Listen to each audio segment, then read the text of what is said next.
Okay. Yes, go ahead. Greeting to all present in the room. My name is Firuze Ra. I'm one of the organizers of today's program. Welcome to all of you who have responded positively to our invitation.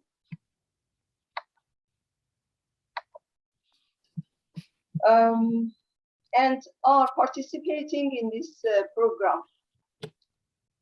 First, I would like to thank our dear speakers who help strengthen human ties by expressing their solidarity with the struggles of the Iranian people.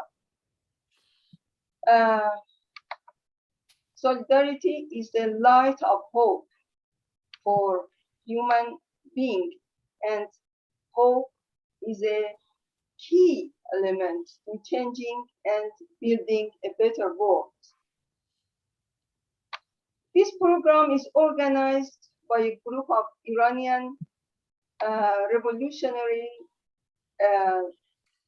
left and socialists from Europe and the United States. We are against the entire reactionary and bloody regime of the Islamic Republic of Iran. We want a free and equal society, free of any discrimination. We are also against any imperialist intervention. We believe that the struggles of the Iranian people is central to any lasting change for society. This year, we are commemorating the massacre of Iranian political prisoners in the 1960s, especially in 1967, by Raisi, a member of death squad, is now the appointed president of Iran. We demand that all perpetrators of these horrible crimes be exposed and brought to justice. We are addressing the progressive minds of the world and ask for their support so that through global solidarity, through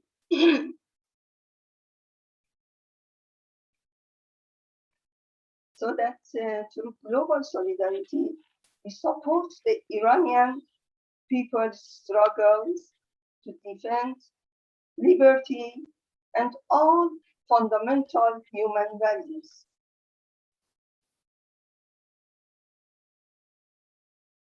Let's have a minute of silence to honor the memory of all the fighters for freedom and socialism, and all who have stood up to defend human dignity and lost their lives.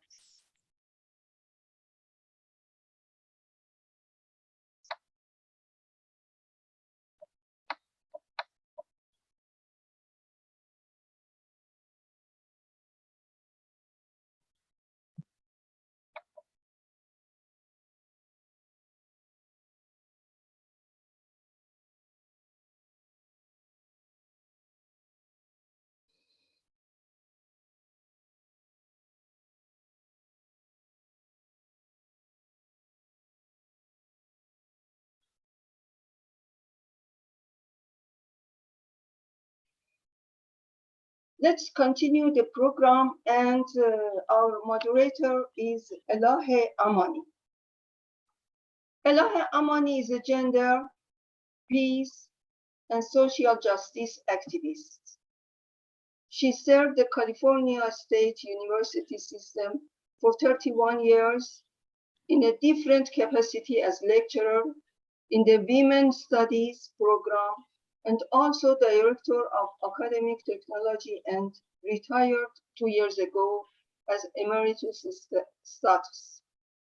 Elahe has also worked and written on human rights violations in Iran, women's human rights, reparation, and was in South Africa in 2000 and studies Truth and Reconciliation Commission of South Africa.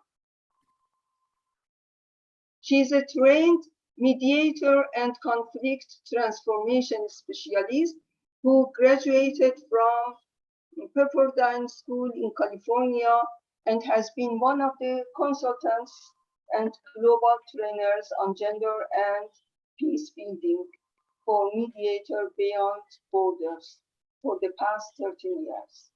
Currently, Elahe is the president and chair of the board of directors of Women's Intercultural Network, a network that organizes, not an organization, that network with the consultancy status with the United Nations. Elahe has closely followed and participated in the global women's movement for the last 26 years and presented at the Beijing Women Conference and the only post-Beijing conference in Cuba. Elahe has also been active with the network of Women in Black. Elahe is a well-published person in both Persian and English. Dear Elahe, please. Thank you, Firuza Jan. Thank you very much. I appreciate your participation in this program that unfortunately I didn't have any contribution to organizing it, but I'm happy to moderate this session today. We are here for commemorating the massacre of Iranian political prisoners, something that it's between late and July, early July and September of 1988, thousands of imprisoned political dissidents across Iran were forcibly disappeared and then extrajudicially executed in secret.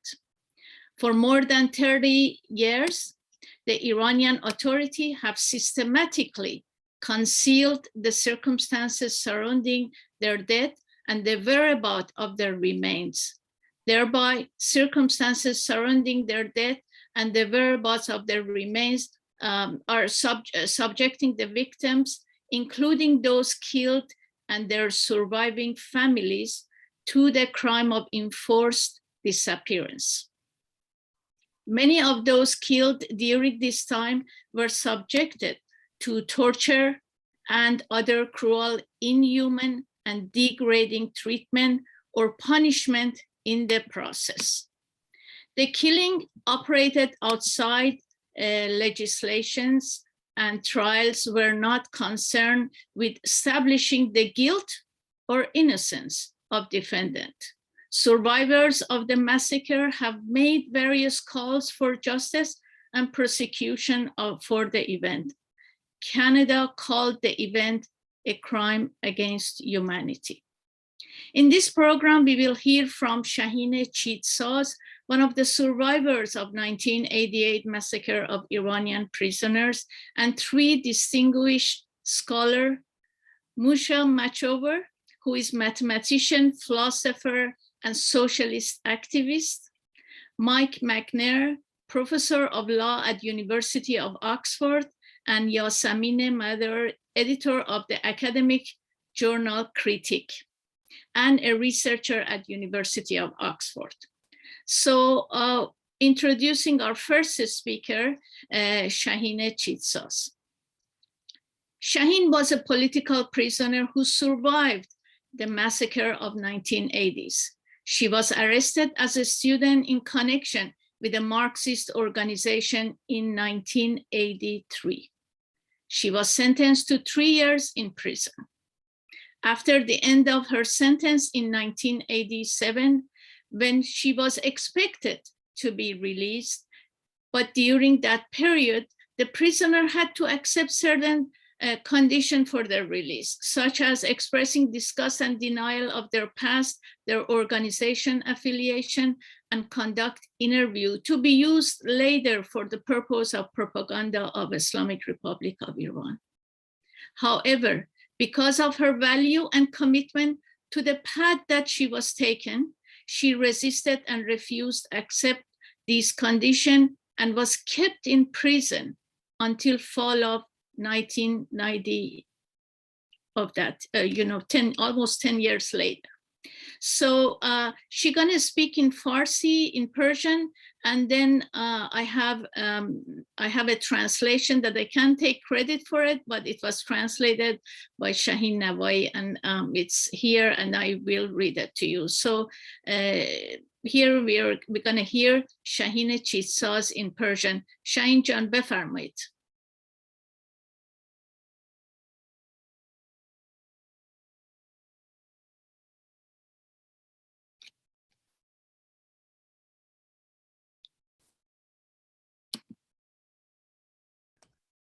She can unmute herself.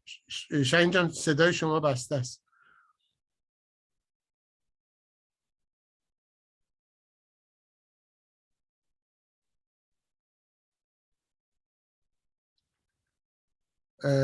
One more time.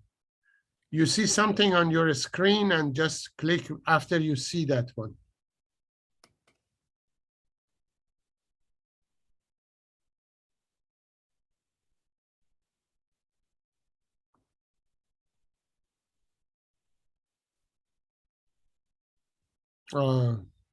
I don't know, she's gone.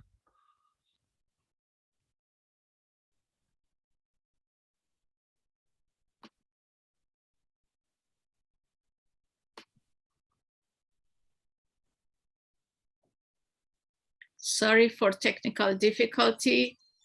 I think Shahin went to... Okay, now you can talk. Oh yeah. پس من شروع میکنم از الان. بفرمایید شاهین جان. ببخشید. با تشکر از برگزار کنندگان این برنامه که فرصت این گفتگو و یادمان را فراهم آوردند. با درود به تمامی جانهای شیفته‌ای که برای دنیای انسانی مبارزه کردند و در برابر رژیم فاشیست اسلامی سرخم نکردند و تا پای جان ایستادند. امروز میخواهم با شما از تجربه شخصی خود از زندانهای جمهوری اسلامی و درباره وحشت رژیم از مبارزه و به خصوص مقاومت زنان صحبت کنم. حکومت اسلامی از ابتدای روی کار آمدنش همواره دست به کار جنایت، شکنجه و کشتار سازمان یافته انسانها زده تا صدای هر مخالفی را خاموش کند. در واقع اعدام‌های گروهی و شکنجه‌های غیر قابل تصور همچون شمشیر داموکلس بر سر جامعه سایه افکنده تا به همگان نشان دهد که اگر در برابر رژیم مخالفتی نشان دهند چه مجازاتی در انتظارشان است. تمامی این جنایت‌ها با این هدف انجام می‌شد و می‌شود تا انسان‌های مطیع و شستشو مغز شده‌ای بسازند بدون هویت، بدون توان مقاومت، بی اختیار، بدون باورهای سیاسی و توهی از انسانیت. لازم به ذکر است برخورد رژیم با زنان چه در زندان و چه بیرون از آن به خاطر زن بودنشان ریشه در جنسیت زدگی و زنستیزی ایدئولوژی اسلامی که مالکیت مرد سالارانه بر بدن و فکر زنان را حق مسلم خود می‌داند دارد. بنابراین حضور انبوه زنان مبارز سیاسی در جامعه برخلاف ایدئولوژی واپسگرای اسلامی بود که زنان را فرمانبردار می‌خواست. پس برای تثبیت ایدئولوژی اسلامی و باز تولید مرد سالاری مذهبی در جامعه بایستی از سرکوب، اجباری کردن حجاب و خانه نشین کردن زنان آغاز می‌کرد. بزرگترین مانع این سرکوب جنسیت زده زنان مبارز سیاسی بودند که شجاعانه در برابر حاکمیت اسلامی مقاومت کردند. در واقع این موج عظیم از شرکت فعالانه زنان سیاسی در جامعه رژیم را به وحشت انداخته بود. زندان مکان اصلی این مصاف بود، چرا که به رژیم دسترسی مطلق به بدن و فکر زنان زندانی را میداد. بسیاری از شکنجه ها بین زنان و مردان مشترک بوده، ولی در عین حال زنان به خاطر جنسیتشان شکنجه های ویژه و بیرحمانه ای را متحمل شدند. در اینجا میخواهم اشاره‌ای داشته باشم به همین شرایط ویژه که زنان زندانی به دلیل جنسیت خود به شکل مضاعف آن را تجربه کردند. تحقیر، تهمت و آزارهای جنسی، زبانی و رفتاری کاملا متداول بود. شایعه می‌کردند که در خانه‌های تیمی قرص ضد بارداری پیدا شده و از این حربه در جامعه برای توجیه سرکوب استفاده می‌کردند. در دادگاه و بازجویی زنان را به هر دلیلی مورد شماتت و تحقیر قرار می‌دادند و اینها برای ما که به دلایل سیاسی زندانی بودیم و محاکمه می‌شدیم فشار روانی مضاعف بود. وحشت از تجاوز یکی دیگر از شکنجه‌های روانی بر زنان زندانی بود. گفته میشد دخترانی که حکم اعدام میگیرند قبل از اعدام به آنها تجاوز میشود. برای دختری که محکوم به اعدام بود انتظار مرگ با ترس از تجاوز همراه میشد. این ترس در زندان همیشه وجود داشت. وقتی ما را به سلول‌ها و بندهای تنبیهی می‌بردند، خیلی از زندانی‌ها همیشه وحشت داشتند که مورد تجاوز قرار گیرند. یکی دیگر از روش‌های شکنجه که برای زنان بین سال 62 و 63 به کار می‌رفت، قرار دادن آنها در قبرها، جعبه یا تابوت بود. در این روش از شکنجه زنان را مجبور به نشستن ساعت‌های طولانی در حالت چهارزانو در جعبه‌ها که به شکل تابوت بود می‌کردند. در این میان آیه‌های قرآنی با صدای بلند و گوشخراش از بلندگو پخش می‌شد. همزمان نیز گاهی مورد ضرب و شتم با مشت و لگد و شلاق قرار می‌گرفتند. اجازه هیچ حرفی یا صدایی نبود. استفاده زندانیان از توالت آن هم به صورت بسیار کوتاه فقط به 3 بار در روز محدود شده بود. آن هم تحت نظر زندانبانان. بدین گونه برخی از آنها تا 9 ماه شب و روز در این حالت به سر بردند. علاوه بر این رژیم مادر بودن در زندان را همچون روشی ویژه از شکنجه روانی و فیزیکی در برابر زنان به کار می گرفت. برخی از زنان در هنگام دستگیری حامله بودند، برخی دیگر همراه با کودک خردسالشان دستگیر شده بودند. برای نمونه زنان زندانی باردار مورد تهدید قرار می گرفتند که نوزادشان را پس از زایمان به یک خانواده حزب اللهی تحویل خواهند داد، چون آنها لیاقت نگهداری فرزندشان را ندارند. این گروه از زنان در طی دوران بارداری تجربه‌های بسیار اسفبار شکنجه داشتند که در مواردی باعث سقط جنین میشد. اینکه آنها کودکانشان را در زندان باید بزرگ کنند خود ترامای وحشتناکی بود و موجب آسیب‌های فیزیکی، روانی و عاطفی بسیاری گردید که ناگفتنی است. شرایط بهداشتی اولیه بسیار اسفناک بود، مانند کمبود مواد غذایی ضروری و محرومیت از داشتن وسایل مراقبت شخصی برای زنان، مادران و کودکانشان.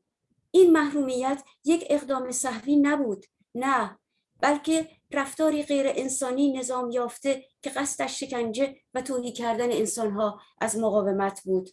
اما با وجود تلاش همه جانبی رژیم در نشان دادن در همشکستگی زندانیان، مقاومت و پایداری زیر شکنجه تا سرحد مرگ حرف اول را میزند. نه شکنجه، نه انفرادی، نه آزارهای جسم و جان، نه تهدید به تجاوز، هیچ کدام نتوانست آتش مقاومت و ایستادگی را در مقابل رژیم قتل و غارت خاموش سازد. در اینجا از تجربه خود راجع به سال 67 با شما سخن میگویم. اواخر سال 66 حکم من پایان گرفت و من به آزادی ها پیوستم. در آن زمان بچه‌ها اصطلاح آزادی را برای کسانی به کار می‌بردند که حکمشان تمام شده بود اما انزجارنامه نمی‌دادند. مرا از بند حکمدارها جدا کردند، به اتاق‌های در بسته فرستادند که شرایط سخت‌تری بر آن حاکم بود. در بند چندین اتاق در بسته وجود داشت که در آن تعداد زیادی زندانی را در یک اتاق جمع می‌کردند. روزانه بیش از 4 بار ما را به دستشویی نمی‌بردند و هر بار فقط به مدت نیم ساعت. این زمان کوتاه برای حمام کردن، شستن ظرف‌ها و رخت‌های حدود 30 تا 40 زندانی زن بود. با گذشت زمان بر تعداد ما افزوده می‌شد و در اتاق جا برای نشستن و خوابیدن تنگ و تنگتر می‌شد. از هواخوری هم محروم بودیم. در همان روزها یکی از دوستان ما را که به کمبود وقت دستشویی اعتراض کرده بود برای بازجویی احضار کردند. حسین زاده، یکی دیگر از مقامات وزارت اطلاعات، به او گفته بود که مسئولین زندان اقداماتی انجام می‌دهند که شرایط ما بهبود بیابد و مسائل ما به زودی حل خواهد شد. در واقع کنایه حسین زاده به اجرای قتل عام زندانیان بود، اما در این حال طوری وانمود می‌کرد که انگار به زودی در سلول‌ها باز می‌شود و مشکلات ما کمتر.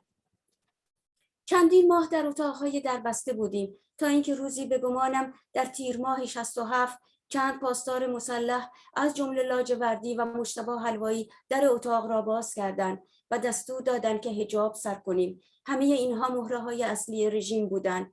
از همه ما نام و اینکه از کدام جریان بودیم را پرسیدند. هر کسی را که به هر دلیلی از او خوششان نمی آمد یا مطابق گزارش‌هایی که زندانبانان به آنها ارائه داده بودند را صدا می‌کردند و دستور می‌دادند که به راهرو برود و منتظر بایستد. من و تعدادی دیگر را انتخاب کردند و به سلول‌های انفرادی معروف به آسایشگاه بردند. یکی از بچه‌هایی که در سلول کناری من بود و به روزنامه دسترسی داشت، از طریق مرس خبر داد که رژیم آتش بس با عراق را پذیرفته است.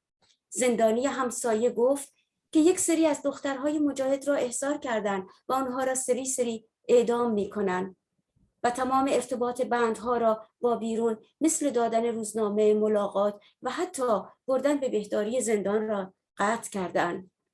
بعد از چند هفته، فکر کنم اواخر مرداد ماه بود، و من و چند نفر دیگر را از سلول انفرادی به دادگاه بردند. در حقیقت نمی شود گفت دادگاه، ترکیبی بود از چند نفر که با چند سال که به مواضع سیاسی و عقیدتی ما مربوط می شد در مورد سرنوشت ما تصمیم می گرفتند. زندانیان به آن نام هیئت مرگ را دادند. یکی از اولین سوالها این بود که آیا من مسلمان هستم یا نه؟ من پاسخ دادم نه. در ادامه پرسیدن آیا پدرم مسلمان است؟ جواب مثبت دادم. نظرم را راجع به جمهوری اسلامی پرسیدن و جواب دادم که این رژیم را قبول ندارم. پرسیدن آیا نماز میخوانم؟ باز هم پاسخم منفی بود. بعد از این سوالات حکم مرا صادر کردند. برای هر وعده نماز 5 ضرب شلاق تا زمانی که قبول کنم مسلمانم. این به اصطلاح دادگاه در حضور آن هیئت که بعدها فهمیدیم اعضای آن از طرف خمینی منصوب شده بودند بیشتر از 2 یا 3 دقیقه طول نکشید. نزدیک ظهر بود. نیری مرا تحویل پاسداری داد و گفت حکمش شلاق است و از همین امروز باید اجرا شود. مرا به سلول برگرداندند.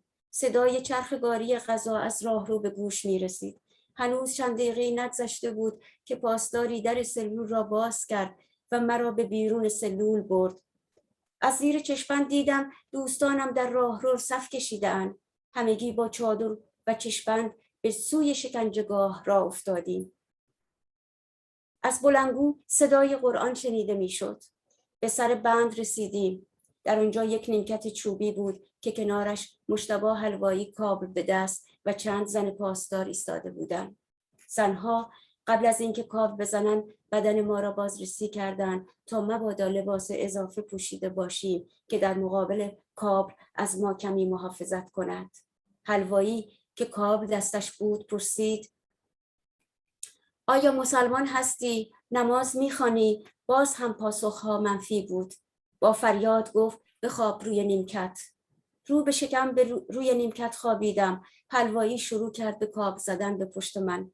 خیلی محکم میزد. با هر ضربه انگار تمام بند وجودم آتش میگرفت و از هم پاره میشد. سپس مرا به سلول برگرداندند.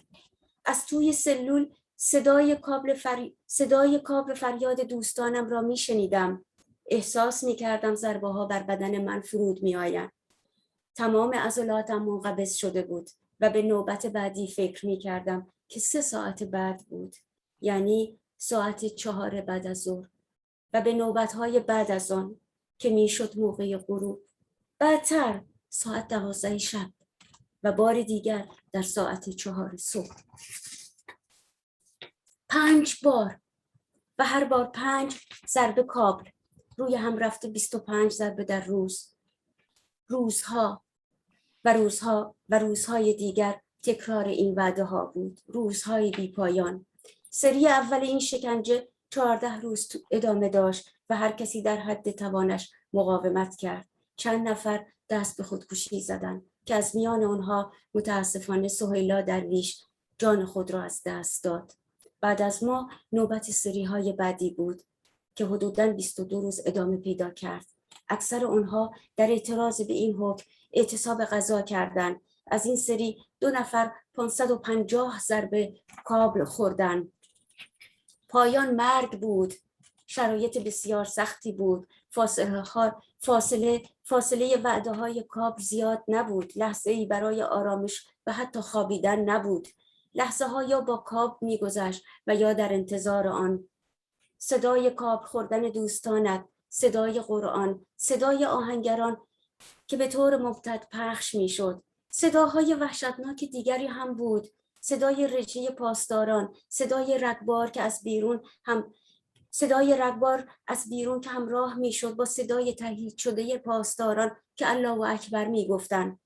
در گوشه یکی از دیوارهای سلولم لوله شوفاژی قرار داشت. میشد بالای آن رفت و از پنجره سلول که با نرده‌های آهنی پوشیده بود به سختی بیرون را دید.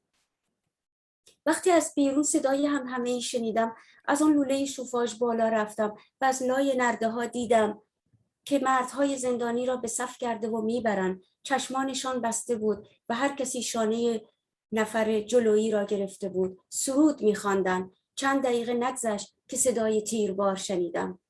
وجودم پر از ترس، وحشت و بی‌پناهی شد. در غم و اضطراب و نگرانی غرق شدم. انگار صدایمان به هیچ جا نمی‌رسید. چقدر تنها بودیم. من هرگز فکر نمی‌کردم از این سرای وحشت زنده بیرون بیایم. در عین حال مقاومت بچه‌ها دلم را گرم می‌کرد. صحنه عجیبی بود. آنان برای آرمان‌های انسانیشان به سوی مرگ می‌رفتند و با عشق به زندگی حقارت مرگ را به نمایش گذاشتند. در تمامی این مدت همه کانال‌های ارتباطی ما با دنیای بیرون قطع بود. از پاییز ملاقات‌ها دوباره برقرار شد، اما نه برای همه. خیلی از خانواده‌ها به جای ملاقات ساک‌های عزیزانشان را دریافت کردند و به این طریق خبر اعدام فرزندشان را به آنها دادند.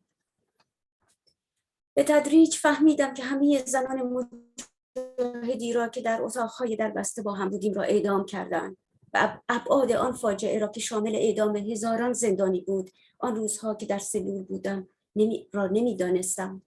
همه اینها که گفته شد در واقع نوک کوه یخ جنایات هولناک رژیم است. جمهوری اسلامی سالیان دراز کوشید که این جنایات برملا نشود. خاورانها را به روی خانواده ها بست. سکوتی مرگبار پیرامون این نسل کشی بر جامعه تحمیل کرد. هر کدام از ما جان به در بردگان در گوشه از این کره خاکی فریادی هستیم تا صدای اونهایی را که خاموششان کردند را به گوش جهانیان برسانیم. دنیا نباید فراموش کند اون چرا که واقع شده و هنوز هم واقع می شود. تاریخ نبایستی خود را تکرار کند. عدم سکوت یک پاسخ سیاسی است. بنابراین هر کسی که در برابر این جنایات سکوت کند در طول تاریخ در برابر انسانیت مسئول و پاسخگو خواهد بود.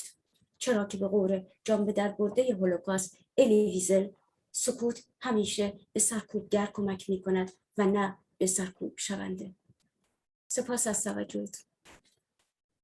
Thank you, Shahin Chitsaz, for this heartbreaking and emotionally very hard narrative that you shared with us. Thank you very much. I now read part of the translation of what she shared with us. Of course, I can take credit for the translation. It was provided to me. Thanks to the organizer for this program who provided the opportunity for this conversation and remembrance so that we can get together today. Today, I would like to talk about my personal experience of the prisons of Islamic Republic of Iran and the struggle, and especially the resistance of women prisoners. Also, I like to talk about genocide, the slaughter of young, intellectual, and progressive generation that stood for freedom, justice, and for a better world. In the bloody decade of 1980s, many prisoners did not give up their demands, resisted, and were handed over to the death squad. Tens of thousands of political dissidents were buried and disappeared in unknown mass graves. To this day, many families have no information about the burial place of their loved ones.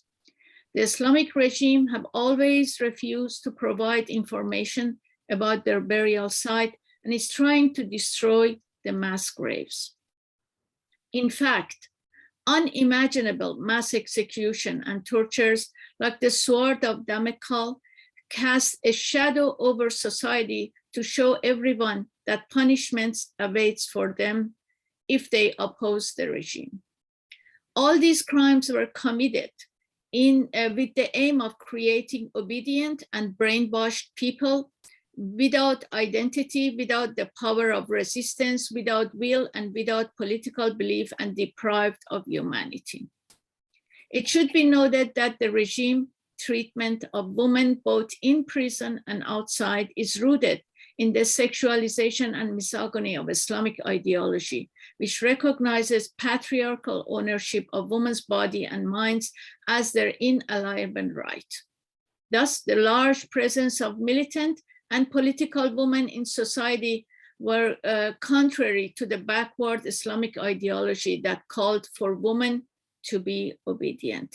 Thus, in order to establish Islamic ideology and produce religious patriarchy in society, it had to start by suppressing and forcing women to wear hijab and to be only housewives.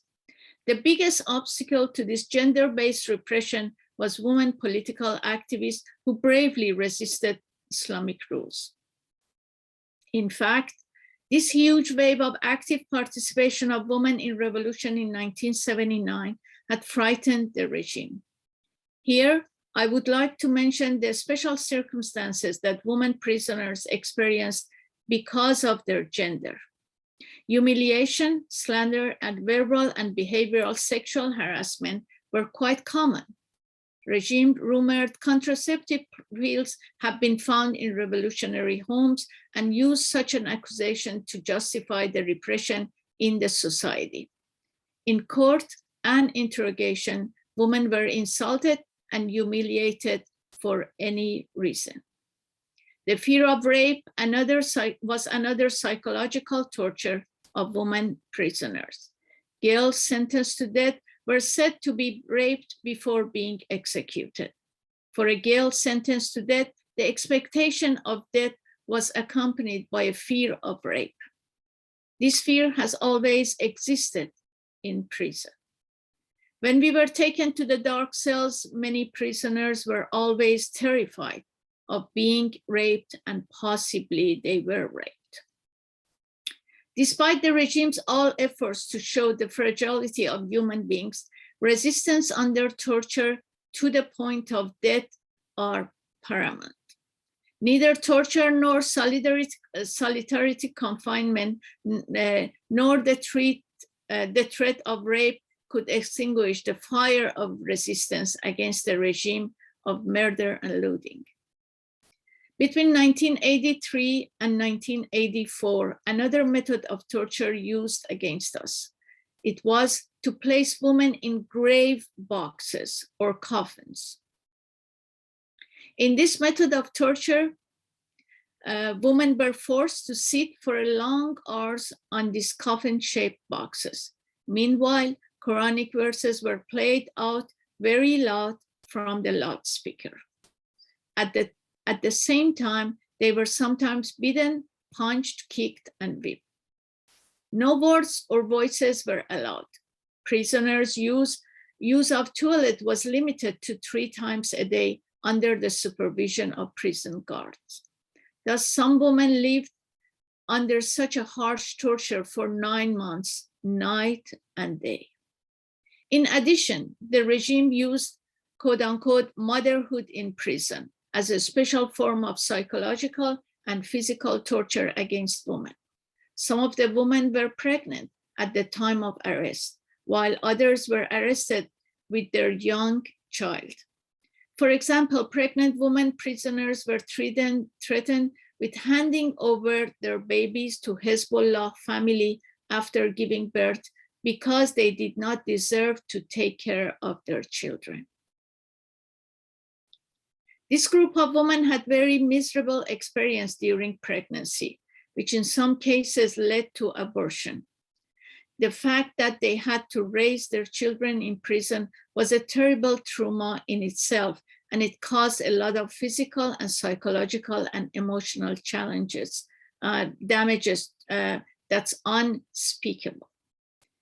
Early health conditions were deplorable, such as lack of essential nutrient and personal care for women, mothers, and children. This kind of treatment was systematic inhuman behavior, aimed torturing the prisoners to break their resistance. When my sentence ended, I joined the Liberty, quote unquote Liberty. At that time in prison, we used the term liberty for those whose sentence has expired, but who were kept in prison actually. I was released from the custody of the judges and sent to the closed room with more difficult condition. This happened after her sentence was finished. There were several closed rooms where large number of prisoners were housed in one room. We were not allowed to use the toilet more than 4 times a day and only for half an hour for 30 to 40 prisoners each time. Also, this short period was for taking shower, wash dishes, and clothes. In the same days, a friend of ours who had protested against the lack of toilet times was summoned for questioning. Hossein Zadeh, another intelligence official, told him the prison officials were taking a step to improve our situation and that our problems would be resolved soon. In fact, Hossein Zadeh was a brutal person and had hand in the massacre of prisoners, but at the same time, he pretended that the cells would soon open and our problems would be less. We were in closed rooms for several months. In July 1988, several armed guards, including Lajavardi and Moshtaba Halvai, opened the room and ordered us to wear hijab. All of these were key figures in the regime. We were all asked the name and which organization we were from, whom they disliked, or for any other reason, or according to reports given to them by prison guards, was called and ordered to walk down and wait. They picked me and few others and put each one of us in an isolated cell. A prisoner next to my cell who had access to the newspaper morsed me to that the regime had accepted ceasefire with Iraq. A neighbor prisoner said that a group of young women from Mujahideen had been executed in secret. Our connections to the outside world had been cut off. No newspaper, no visiting, and not even taking the sick persons to the prison health center. A few weeks later, I think it was late August, I and few others were taken from solitary confinement to the court. In fact, the court was a combination of several people who decided our fate with a few questions related to our political positions and belief, which the prisoner called death squad. One of the first questions was whether I was a Muslim or not. I answered no. They then asked if my father was a Muslim. I answered yes. They asked my opinion about the Islamic Republic, and I replied that I do not accept this regime. They asked if I was praying, but my answer was no. After these questions, they issued me for each prayer 5 lashes until I accept that I'm a Muslim. This so-called quote-unquote trial did not last more than 2 or 3 minutes in the presence of the delegation whose member had been appointed by Khomeini. It was close to noon. Nayeri, one of the prison officials, handed me over to the guard and said, her sentence is flogging, and from today. I was sent back to the cell. The sound of food carts could be heard from the hallway. It was not until a few minutes later that the guard opened the cell and took me out of the cell. I saw under my blindfold that my friends were lined up in the hallways. We all walked to the torture chamber blindfolded. The sound of Quran could be heard from the speaker. We reached the prison where there was a wooden bench next to which Mojtaba Halwai and some women guards were standing. The woman inspected our bodies before laying the cable so that we would not wear extra clothes to protect us a little from the whipping. Halwai asked, are you a Muslim? Do you pray? Again, the answer were no. He shouted, sleep on the bench. I lay on my stomach on the bench. Halwai started to cable around my back, hitting me very hard. With each blow, it was as if my whole being was on fire and was torn apart. Then they put me back to the cell. I could hear the sound of cable and the shouts of my friends from inside the cell. I felt cables are landing on my body. All my muscles were contracted, and the next time I thought it was 3 o'clock, 4 o'clock in the afternoon, and the next was at dusk, then later in the evening, and again 4 o'clock in the morning. 5 times a day and 5 cables each time, a total of 25 per day. Days and days later, these flogging were repeated. It felt like endless days. The first series of this cruel lasted for 14 days. Everyone resisted as much as they could. Several people committed suicide, including Soheila Darwish. After us, it was the turn of the next group of prisoners, which lasted about 22 days, most of them going on a hunger strike in protest of the situation. 2 people from the second group received 550 lashes. At the end, either you would die or accept that you were a Muslim. The situation was very difficult. There was no time to relax or even sleep. The moments were either spent with cable or waiting for it. The sound of your friends flogging, the sound of Quran, and the sound of Ahangaran were played continuously. One day, there were other horrible noises. The sound of parade of Revolutionary Guards and the sound of thunderstorm from outside accompanied by Allahu Akbar. There was a boiler tube in the corner of one of the cell's wall. It was possible to climb to the top of it and hardly see out of the cell's window, which was covered with iron railings. I climbed up of the boiler pipe and saw through the fences that the imprisoned men were lined up and taken away. Their eyes were closed and everyone was holding the shoulder of the other person in front. They sang hymns. Within minutes, I heard gunshots. I was filled with fear, panic, and helplessness. I was overwhelmed with grief and anxiety. It was as if our voices were not getting anywhere. How lonely we were. I never thought I would come out of this house of terror alive. At the same time, the resistance of the fellow prisoners warmed my heart. It was a strange scene. They were dying for their ideals. They went and showed humiliation of death with the love of life. During all this time, all our communication channeled with the outside world were cut off. In fall, we were allowed to have meetings with our families, but not for everyone.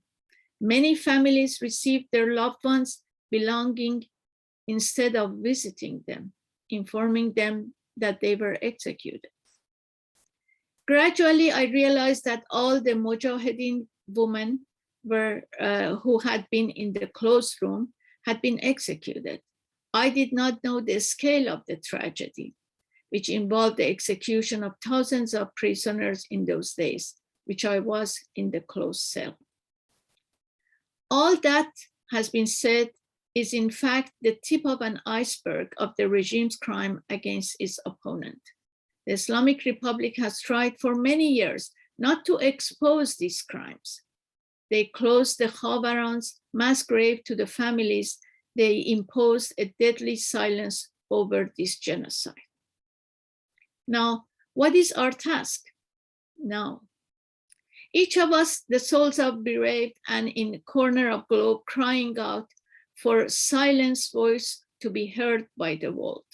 These efforts have not been and will not be ineffective. The world should not forget and forgive what has happened and is still happening, and history should not repeat itself. Silence by itself is also a political response. Therefore, anyone who remains silent about these crimes will be responsible and accountable to humanity, because in the word of Holocaust survivor Elie Wiesel, silence, quote, silence always helped the oppressor, not the oppressed. Thank you for listening. These were the translation of Shahin Chitsaz's heartbreaking narrative that shared in Farsi and Persian with you. I have to take a deep breath because it's really emotionally reading it too. Thank you for listening.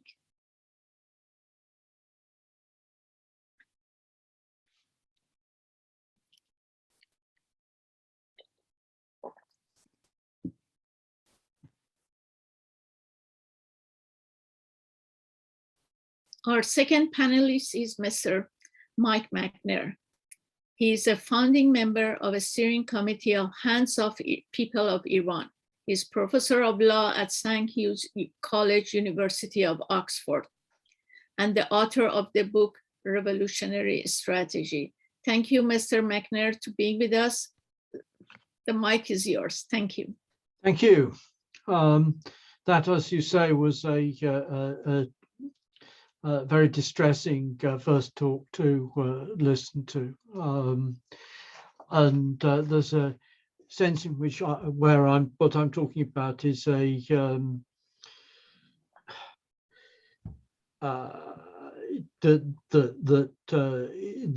people on the left should characterize the Islamic Republic as being in some sense anti-imperialist seems in a sense bizarre when we've heard these stories.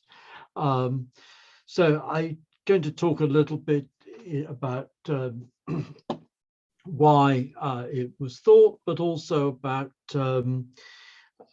why it isn't the case and never was the case that the Islamist regime was anti-imperialist. The anti-US rhetoric of the Islamists has led many left-wingers at one time or another to think of them as in some sense anti-imperialists. This was already present in 1979-80.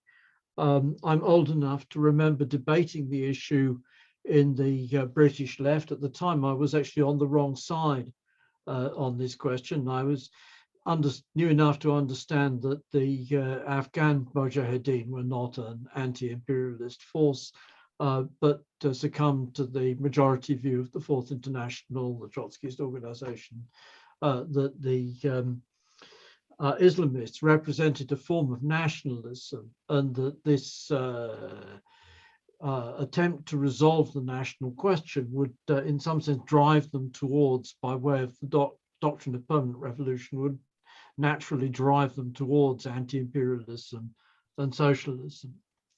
There was a limited degree of plausibility to this view in the official communist theory, in which anti-imperialism meant joining the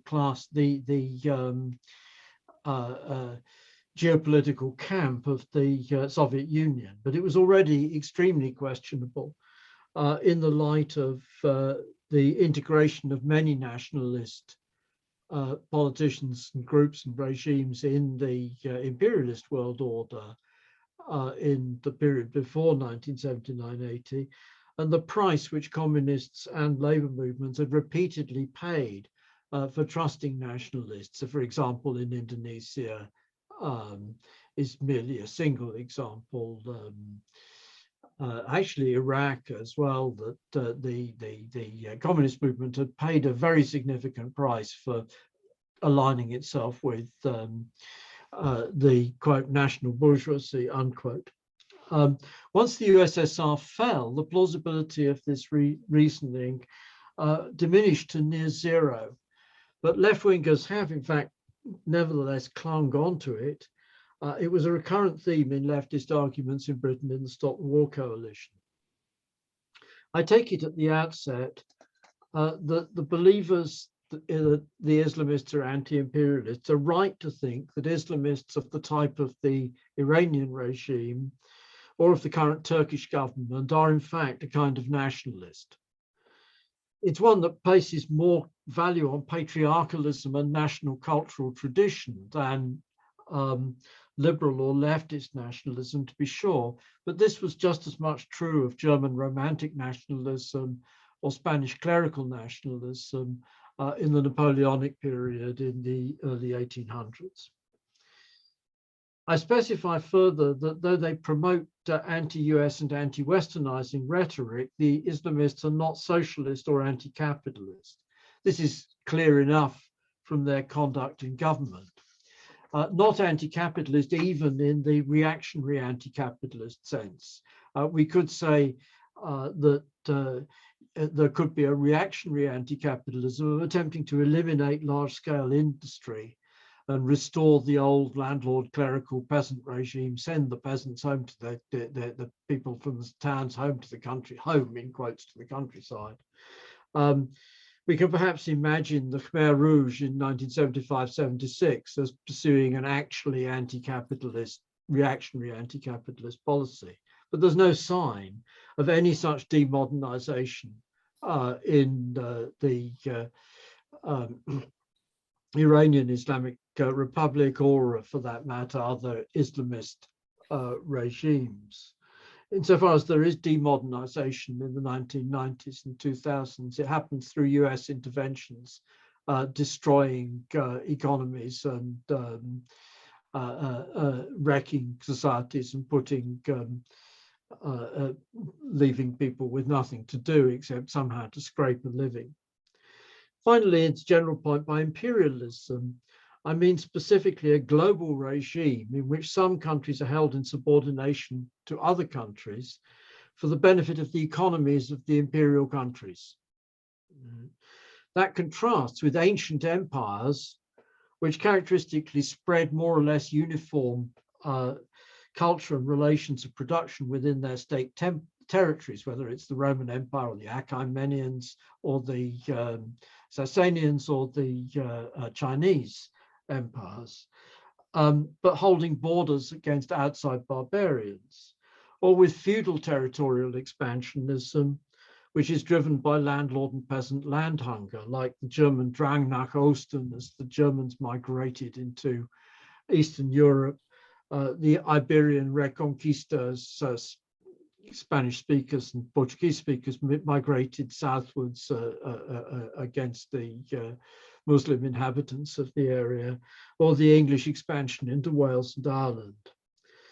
In political subordination in modern imperialism, and I'm going to say modern because I'm just about to jump and say it's not modern, but in this modern imperialism, political subordination serves economic subordination, even if it does so indirectly. And I give an example of indirectly. US sanctions against Iran are to a considerable extent actually about the United States holding China, France, and Germany in subordination to itself. In order, the object of the exercise being that the United States should hold veto control over the major oil producing areas because oil continues to power armies, navies, and air forces. Therefore, the US, by holding this veto control, also holds military subordination, and that military subordination in turn carries with it what Michael Hudson has called the inordinate privilege of the US dollar regime. The question then is whether nationalism, which is not socialist, but is patriarchalist, clericalist, etc., is capable of being anti-imperialist. And my answer is that it can't. And the reason is that there's no such thing in the world as a capitalism which is not located within an international capitalist hierarchical order of countries, that is within the framework of imperialism. My first point is that capitalism came into the world centered on the bulk shipping industry of the late Middle Ages, primarily in the Mediterranean interfaces of Christendom and the Dar al-Islam, secondarily in the North Sea. Capital is the circuit. Money buys commodity. A production process is carried on that commodity. That commodity is then converted into the largest amount of money. And that in itself is just describing somebody who is in business for money. It could be a small businessman, but an artisan, a farmer. But where production, the production stage, is carried out by organized groups of wage workers adapted to the needs of high capital value machinery, as opposed to being carried out on a domestic or family scale. Capitalism then involves both the freedom and equality of the market, and at the same time, the concentrated authority of the factory. It thus throws up both the libertarian and the patriarchalist, nationalist, authoritarian form of politics. The large ship and the docks which the large ship, the docks and dock workers which the large ship needs to operate in the bulk shipping trade, is the starting point of capitalism. It's not the only, because large-scale building was also conducted on a capitalist basis, but large-scale building on a capitalist basis at the time depended on state patronage. The large-scale large shipping was an autonomous economic activity, and it carried with it the shipping capitalists subordinate to themselves the stage between the raw materials being offloaded and manufactured for consumer use at the end of it, which was largely done by what's called putting out or proto-industry. And at the other side of it, it subordinates to itself the countries where the raw material production is done. So we get Venetian slave work sugar plantations on Cyprus and Crete, Genoese plantations in the Canaries, later Portuguese on further Atlantic islands and in Brazil, Dutch sugar plantations on Taiwan, and so on. And in the 1600s, Dutch demand for grain supported second serfdom in Eastern Europe. In other words, capitalism from its beginning has always been imperialistic, has always involved a hierarchical relation between the capitalist center, even where it's an interstitial capitalist center in a predominantly pre-capitalist world. And its colonized territories. Second, money. I promised to pay the bearer on demand the sum of £5. London, on behalf of the governor and the company of the Bank of England, signed illegible chief cashier. Now, these words on this £5 note are a lie, the £5 note is in fact a plastic token which the British government state has made into legal tender. It remains, however, in origin, the banknote was in fact a promissory note issued by the Bank of England, and that's what it pretends to be now. And all sorts of other people can issue promissory notes, and could and did issue promissory notes, which were enforceable under the Promissory Notes Act 1704. Okay, this what's called commercial paper goes back behind the promissory note to the Bill of Exchange, and behind the Bill of Exchange again to forms of commercial paper which were used in the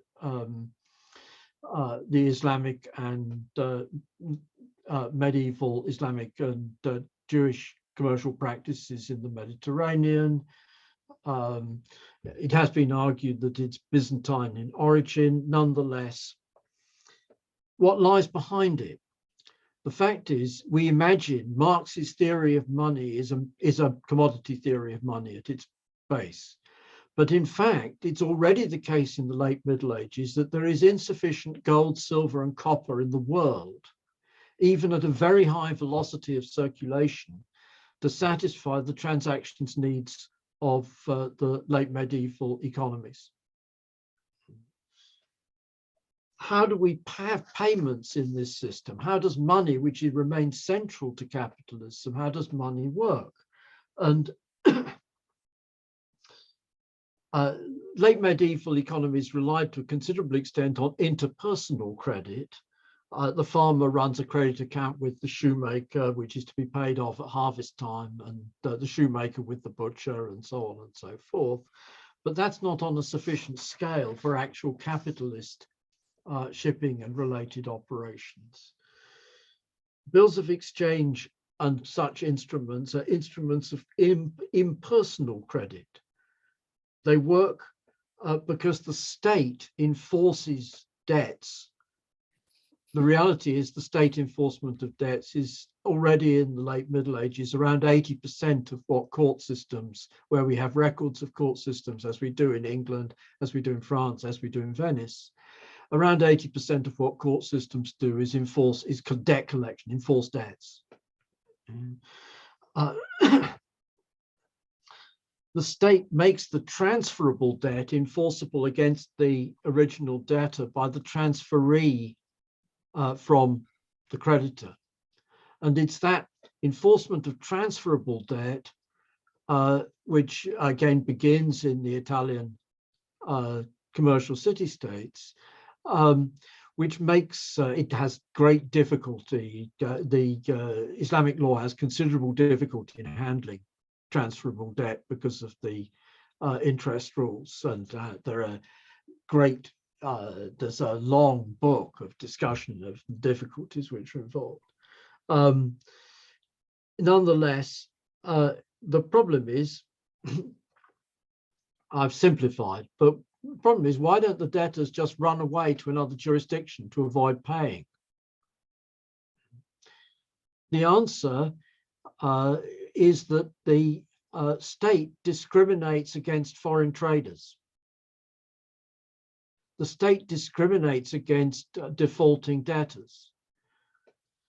And the result of this is that transferable debt instruments issued by a sufficiently strong state can be used as if they were gold or silver.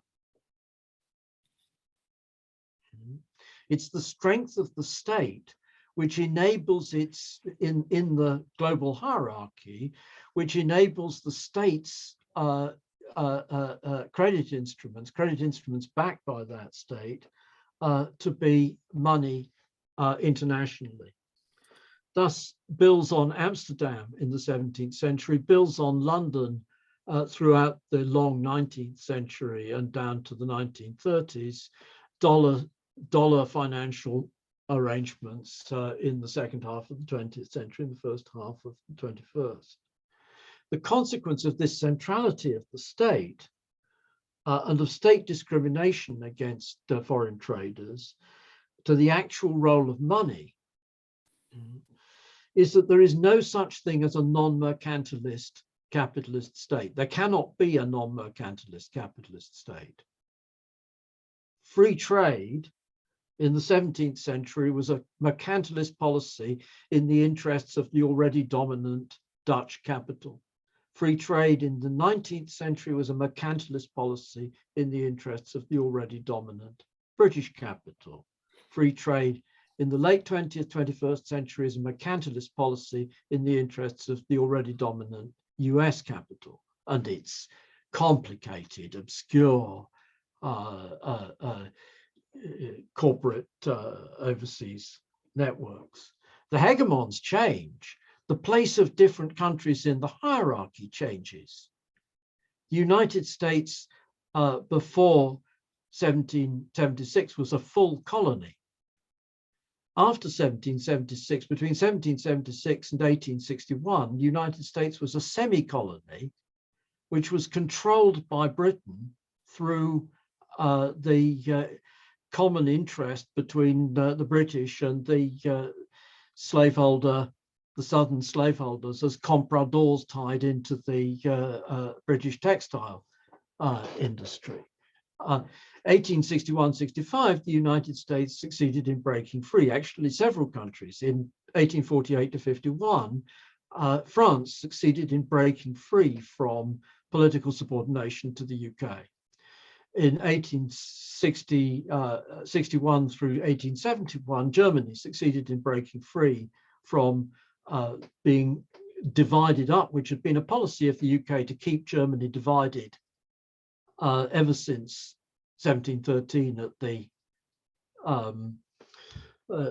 latest. Yeah. So the hegemons change. States can move in the hierarchy, but the imperialist hierarchy remains and will have to remain as long as we have our common economic activities coordinated through the mechanism of money. It's money and the necessary relationship of money to the state and the markets, which necessitates the structure of imperialism. The result is that even if the Islamists wanted to overthrow the imperialist hierarchy, as long as they cling to private property and markets, which they do, and the reality is what they've done is a sort of state come crony capitalism of a sort which is extremely common in subordinated countries and is increasingly becoming the case in the advanced countries, where the UK in the last 10 years has moved increasingly into crony capitalism. Nonetheless, as long as they do that, all that you could think that they could do would be to improve the relative standing of their own country within the hierarchy. That's possible. Japan, under the Meiji Restoration, passed from being a country outside the hierarchy, a country bullied by the United States, to being an imperialist great power very quickly in 20 years. It has to be said that they had the geopolitical backing of the UK in that transition. The UK supplied the armaments technology to the Meiji regime and did so because at that time the UK was engaged in geopolitical competition with the Tsarist regime in Russia. When the Japanese had done their job by defeating the Russians in 1904, this comes back to Iran because, of course, when the Japanese had done their job by defeating the Russians in 1904, there would now no question of modernizing, the British being interested in modernizing Iran. The British chose to partition Iran between North and South, a Russian sphere of influence and a British sphere of influence. And the Meiji path for Iran was closed off. In Turkey, the Ataturk regime, it didn't, in fact, have become an imperialist power, but it managed to pull itself substantially up the hierarchy of states and create a second rank, third rank capitalist state. But they were able to do that under the circumstances of the aftermath of the First World War. South Korea has been pulled very substantially up the hierarchy from a colony of Japan to a second or third rank capitalist country, but that has happened because they're a frontline state. The United States was pursuing that policy in relation to the Shah's regime as a frontline state. The US and Britain were prepared to back the Shah's regime, but once the revolution broke out, the revolution broke out and the Islamic regime came. Now, this was exactly the opposite. The prospect of raising by bootstraps went. So the consequence of this wouldn't, even to raise yourself, you would not be anti-imperialist. You would be improving your standing within the imperialist pecking order.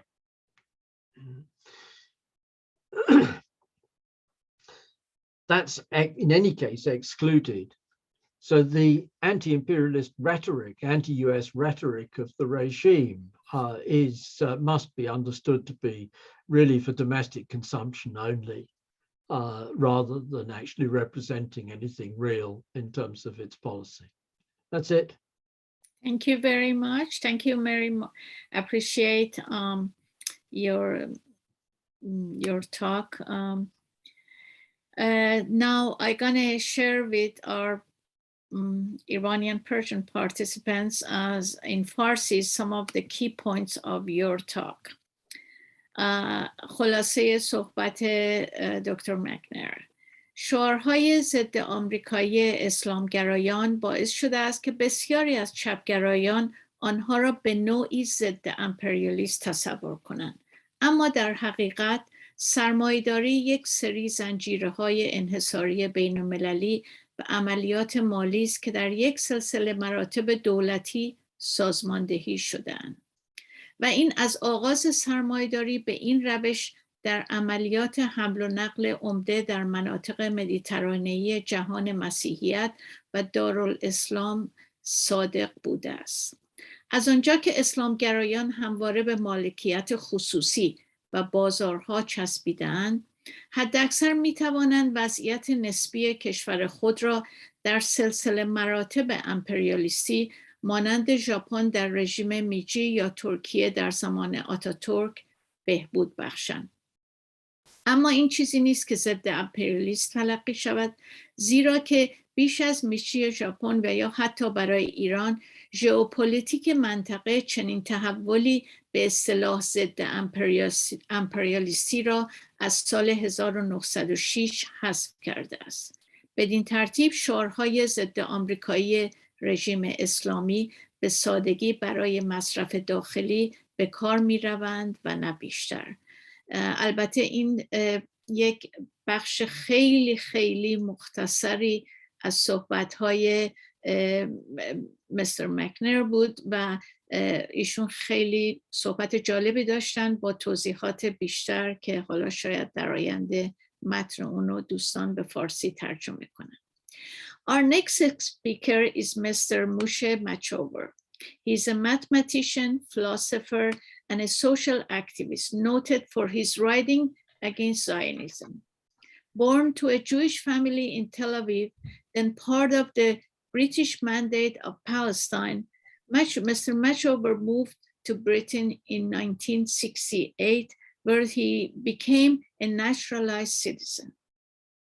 In 1975, Mr. Machover was one of the founders of Khamsin, the Journal of Revolutionary Socialists of the Middle East.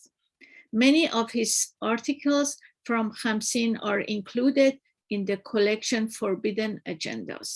He's a member of the steering committee of Hands of People of Iran. Thank you, Mr. Moshe Machover, and we are eager to hear your talks. Thank you. Thank you very much.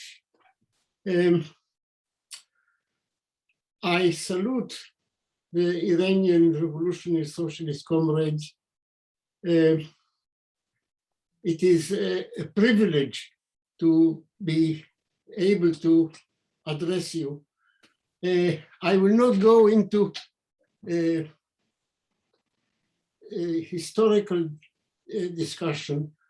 I think Comrade Macnair did this very well.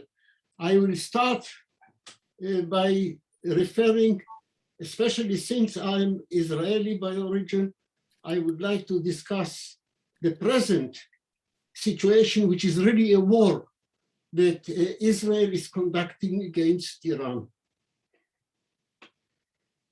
It is connected to what Comrade Macnair spoke about. It is called a low-level war, but in fact it is almost a full-fledged undeclared war.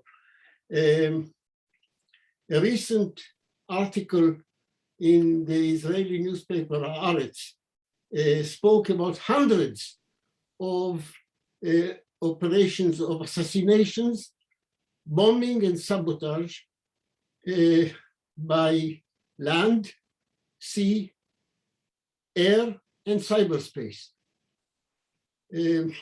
Conducted by Israel. The article begins with the January 2010 assassination of nuclear scientist Masoud Ali Mohammadi. But it is going on as we speak. Recently, with a shift of US focus eastwards to the Indo-Pacific region, calls in Israel, hysterical calls for war against Iran have reached a new high pitch. I think a couple of months ago in August, there was an article published by an Israeli military strategist by the name of Mordechai Kedar, calling for attack against Iran in order not just to defeat it, but to dismantle it along ethnic lines, to actually break up the state of Iran into little bits according to ethnic divisions. A more recent article by the Israeli historian Benny Morris called, an incendiary article calling, he said Israel has either, to choose between living with an Iranian bomb, a nuclear bomb, or attacking Iran. Both are bad choices, but it may be better to actually take the war option. All these crazy calls, of course, all of us socialists, but especially Israeli socialists, must expose and denounce as madness. Of course, we should call for the Middle East free of nuclear weapons, and it includes primarily Israel, which does have a big nuclear arsenal. But at the same time, and this I connect with Comrade Macnair's talk, we must not fall into the trap of depicting the murderous theocratic regime of Iran, about whose horrors we heard from the comrade before, as anti-imperialist. In fact, in my opinion, the real motive of Israel in conducting this war against Iran is a provocative war in order to try and prevent not only a deal, the nuclear deal between Iran and the United States, but a possible rapprochement in which Iran and the United States will make a sort of arrangement or an accommodation. This does not seem likely at the moment, but it is not impossible. And I think the Israeli policymakers are aware of these potential possibilities and they want to prevent it. I don't think they are really afraid of Israel being annihilated by an Iranian non-existent or potential nuclear weapon. Israel has got enough nuclear weapons in order to not to really be worried about this. It is worried about losing its exclusivist local position as the main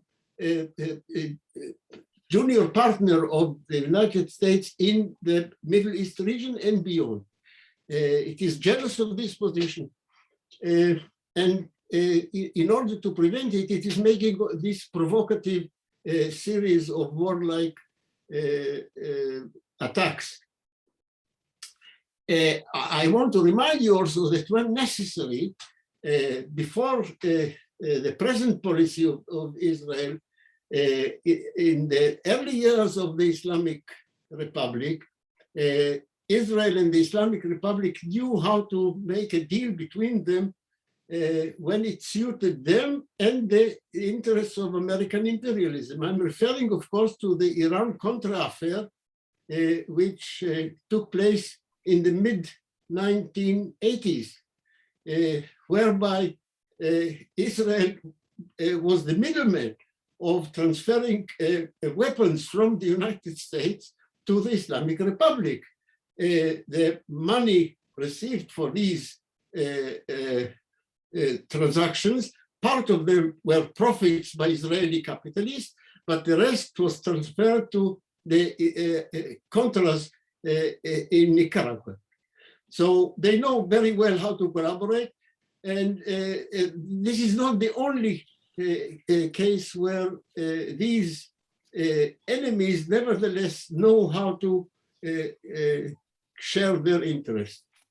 But more generally, all of us, revolutionary socialists from the countries of this region, must base our activities on the premise that all the existing regimes in the region are the common enemies of the working classes of the entire region.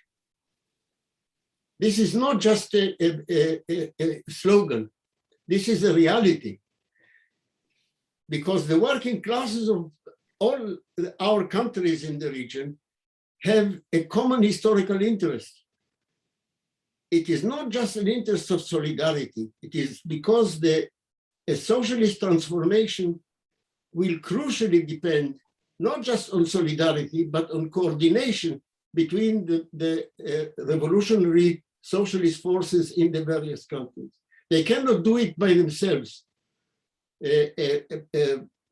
Socialist transformation in a single country, even the country the size of Iran, never mind smaller countries, is an absurdity and an impossibility.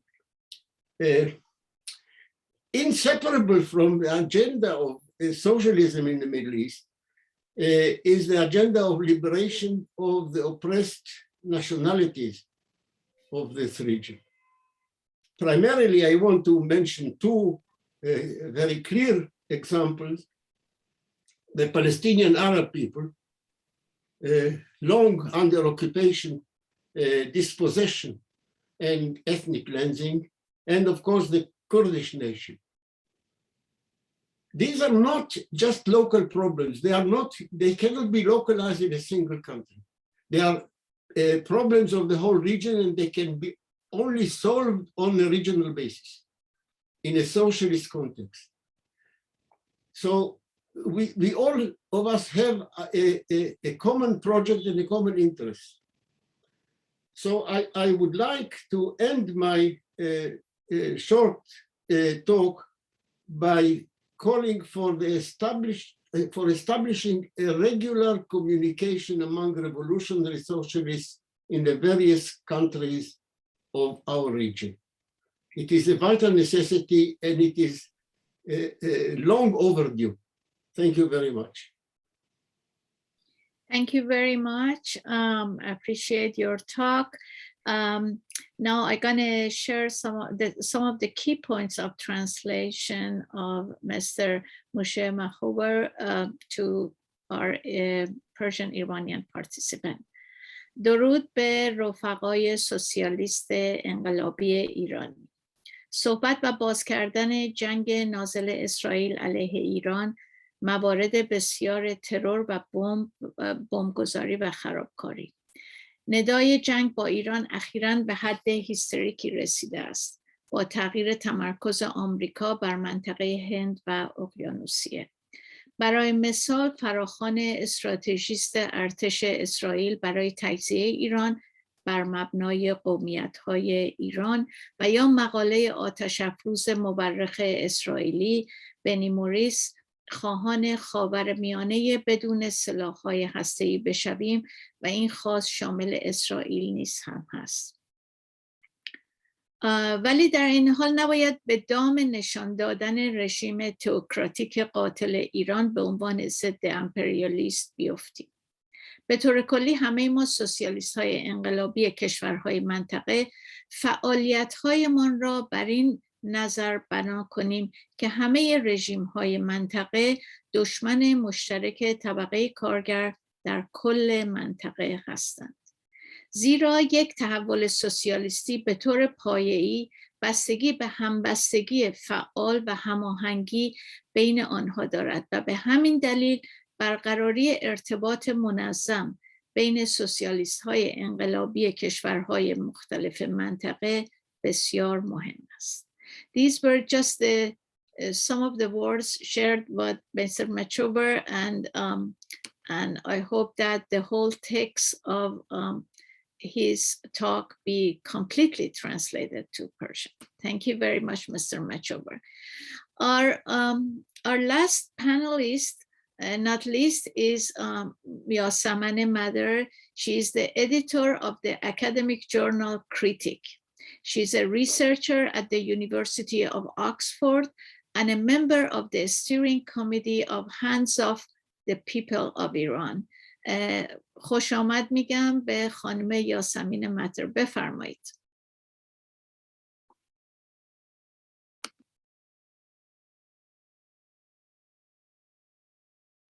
You're mute, Yassamine John.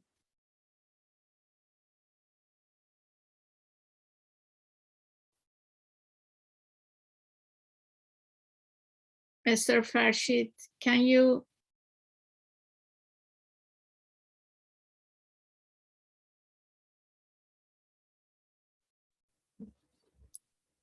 Okay, you're not on mute. Yeah. Okay, thank you. Sorry about that. Rightly, the host has muted everyone. Since the appointment first of Raisi to the post of head of judiciary, and then later his election to presidency or nomination maybe to the presidency of Iran, some Western governments, including the United States, have remembered suddenly the execution of political prisoners in Iran in the 1980s. And my short contribution is basically trying to look at how these governments reacted in the early 1980s and in the late 1980s to the atrocities that Shahin explained so very well. And I have witness statements below about Raisi himself, the way he participated in the trials and the sentences handed to opponents of the Islamic Republic.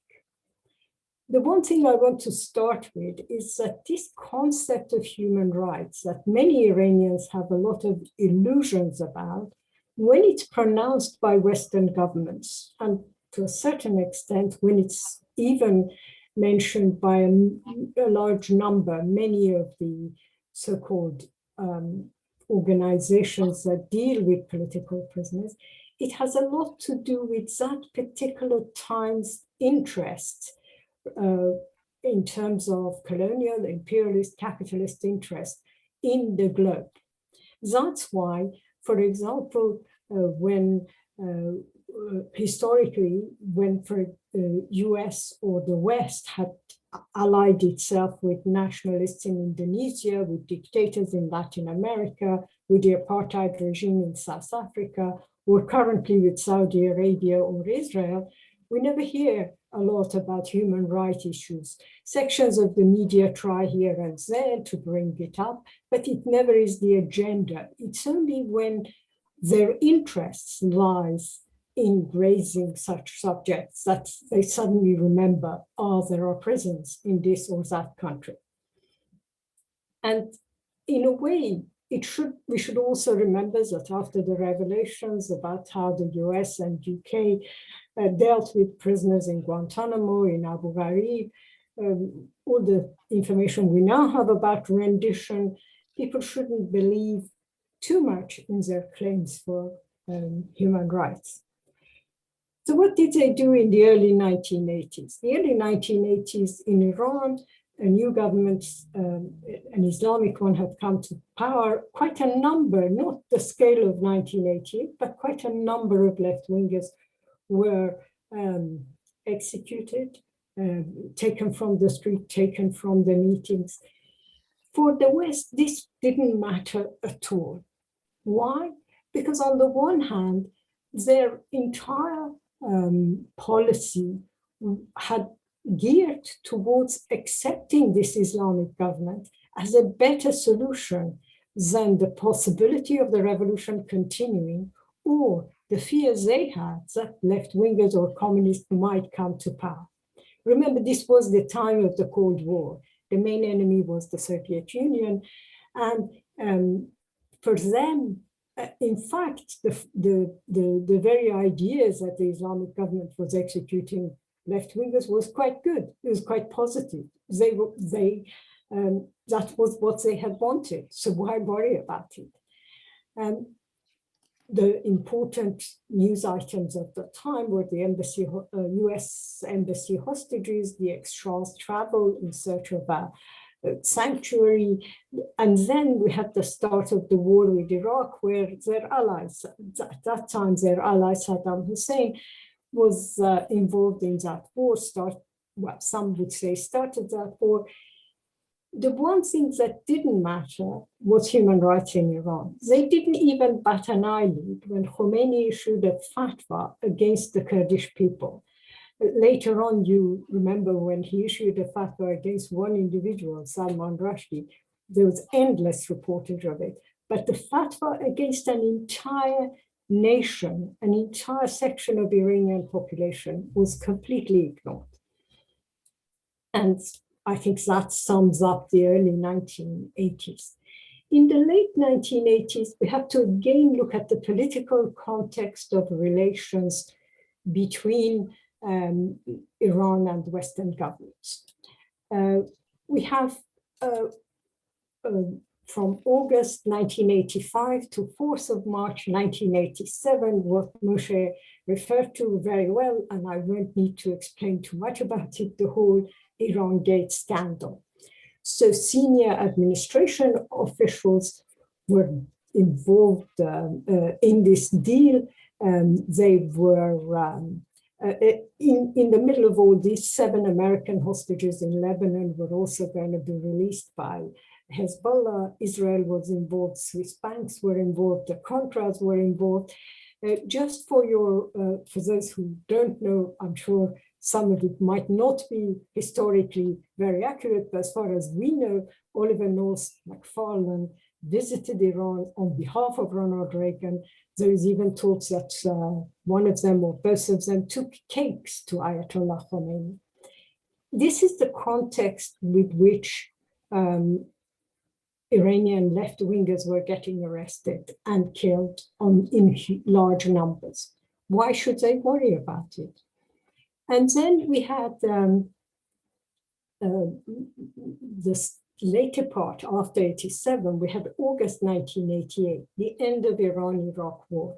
In Khomeini's own words, he had drunk the poison of signing a peace agreement with Saddam because he really didn't want to sign it. It was in many ways a defeat for Iran. But anyway, at that stage, Iran was embarking on post-war reconstruction. European firms were very eager to enter into economic trade, development deals with Iran, and the last thing that would have come to their agenda was human rights.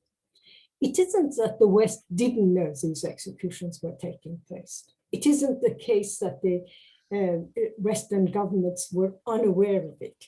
Those who were on the left, some of us were sent abroad in order to make the comments, to inform people. And when we met people, they knew it.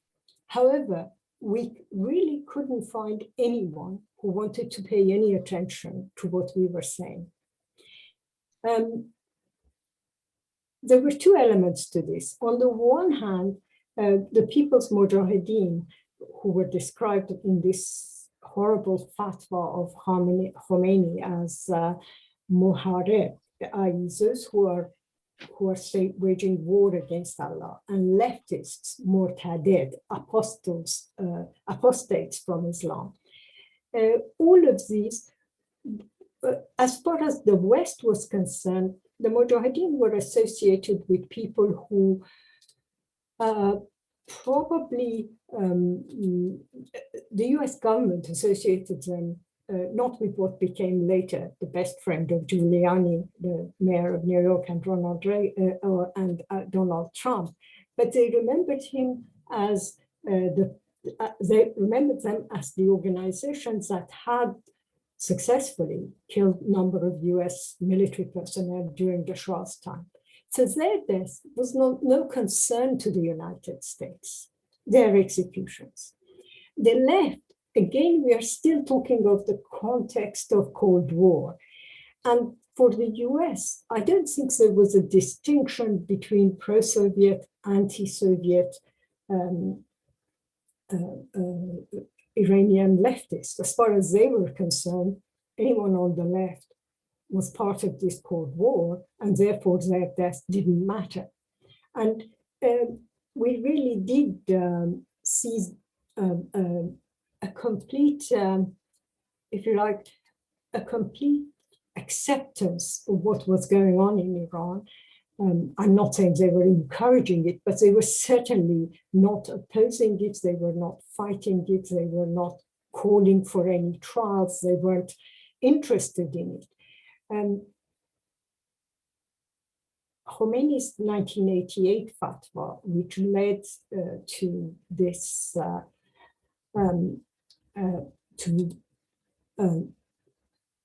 some of the mass executions, because then later quite a lot of left-wingers were also executed as this wave continued. In some ways, was part of what was expected at the time. And I think for Western intelligence agencies, there was no doubt of what was going on. But even if they didn't know, very soon from within the Islamic government, we heard news of what was going on. And I think the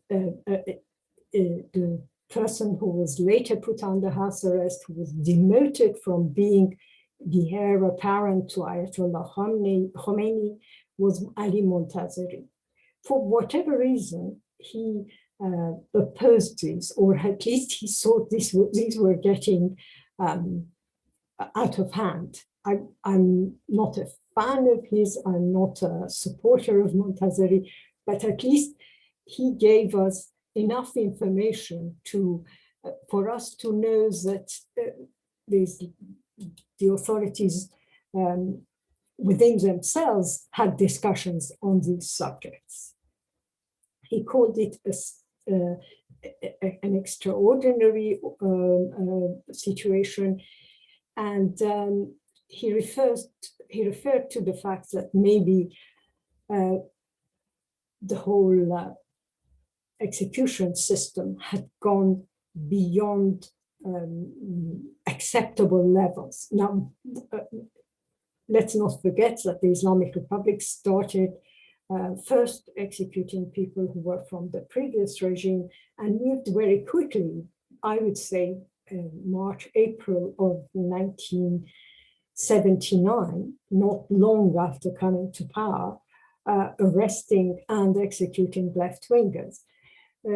But in some ways, nobody expected the scale of the executions that happened in 1988 and onwards. There are good reasons to believe, and we have enough documents and enough, if you like, statements from various people to believe that the administration of these executions was implemented by a four-man commission. They were later known as the Death Committee.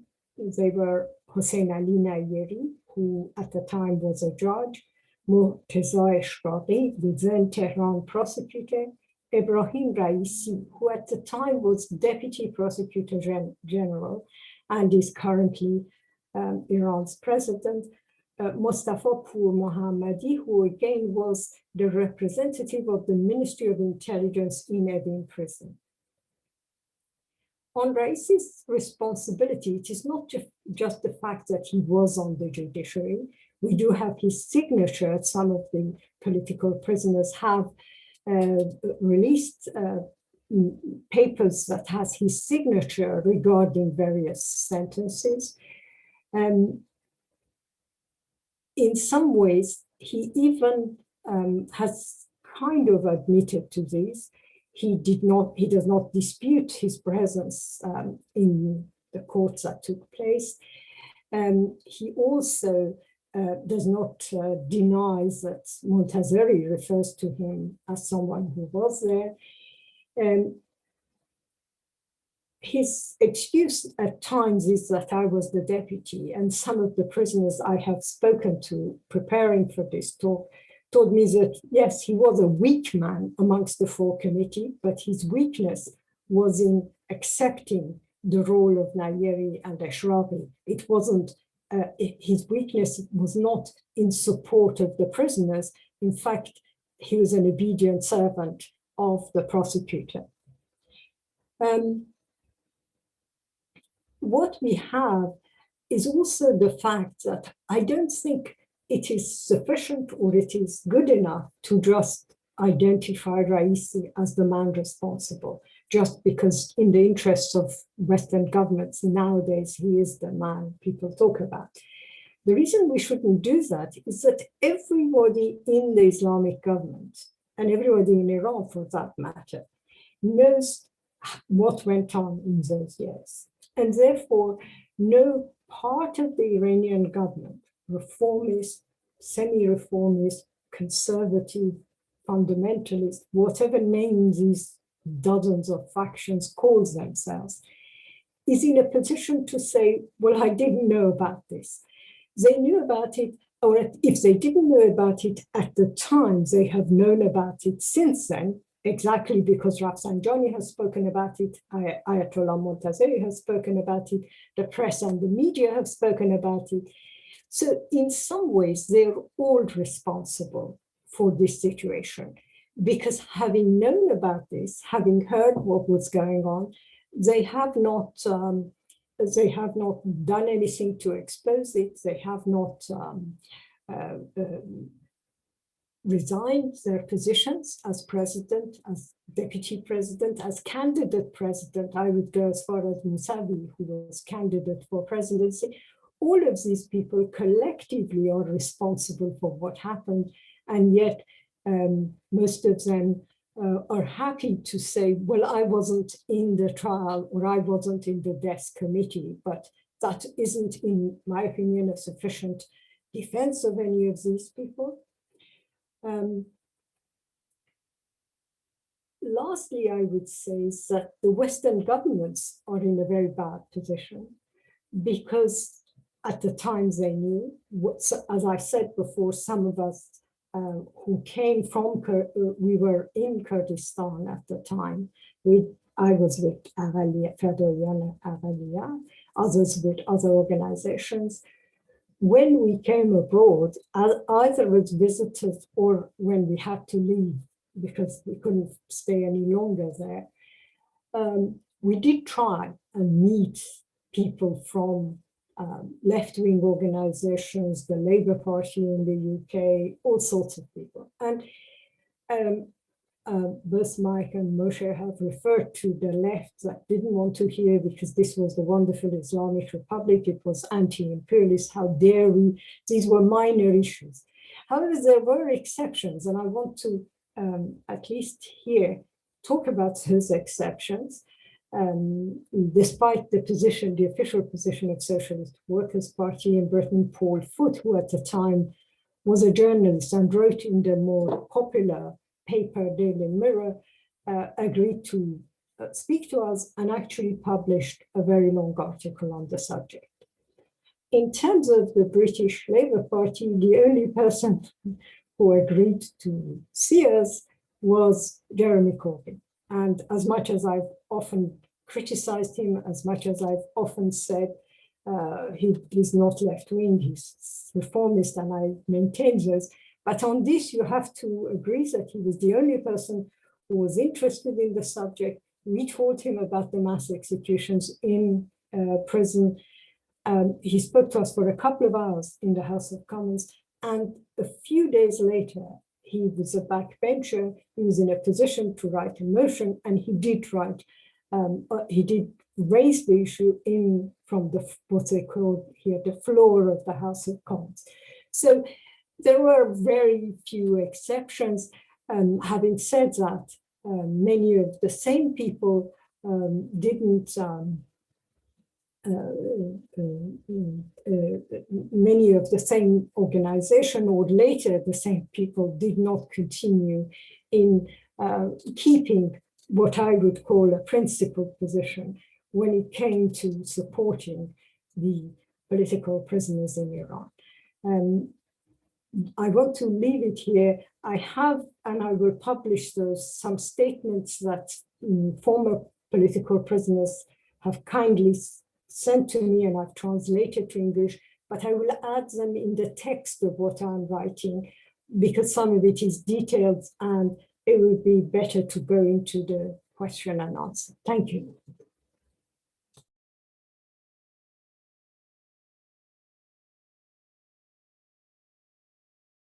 Thank you very much, Yassamine John. Thank you. I appreciate your talk. Now we have actually about half an hour, or a little bit more than half hour, maybe 35 minutes for Q&A. And yeah, everyone can post their question to the chat, and we take those questions and ask our panelists. I have one question for Mr. Macnair, and I read it so he can kindly respond to the question. Oh, I'm sorry. Let me first translate what the key points of Yassamine for Persian Iranian speakers. اعدام زندانیان سیاسی چپ در ایران در اوایل دهه 60 برای دولت‌های غربی اهمیتی نداشت. آنها کل مخالفین شاه را تهدیدی برای منافع خود می‌دانستند. آنها نگران گروگان‌ها در سفارت آمریکا بودند و در واقع سرنوشت چپ برایشان اهمیتی نداشت. در اواخر دهه 60 زمانی که قتل عام زندانیان سیاسی انجام می‌گرفت، بسیاری از کشورهای اروپایی در پروسه بازسازی روابط اقتصادی با ایران بودند. روابط ایران و آمریکا توسط ماجرای ایران گیت مشخص می‌شد. مرداد 64 اسفند 65. زندانیان مجاهد هیچ اهمیتی برای آمریکا و دولت‌های غربی نداشتند. آمریکا مجاهدین را فقط با ترور پرسنل نظامی آمریکا در زمان شاه به خاطر می آورد. ما هنوز در زمان دوران جنگ سرد به سر می بردیم و دولت‌های غربی نگران نیروهای چپ بودند، حتی آنهایی که منعقد یا مخالف کلی اتحاد جماهیر شوروی بودند. بسیاری حتی از نیروهای امنیتی، آژانس‌های جاسوسی شناختی از تفاوت‌های موجود بین نیروهای مختلف چپ نداشتند و همه را دشمن قلمداد می‌کردند.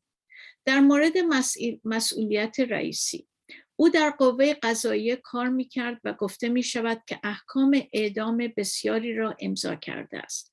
به علاوه هر کسی که در پست بالای دولتی و یا مقام ارشد مذهبی بوده، اهم از اینکه در مورد اعدام‌ها اطلاع داشته یا بعد از افشاگری‌های آیت الله منتصری در جریان قرار گرفت و همه کسانی که در آن زمان در قدرت بودند، زمان فراوانی برای ابراز ندامت و انجام اقدام لازم در پرانتز انجام تحقیقات داخلی و مشخص شدن مسئولیت‌ها داشته.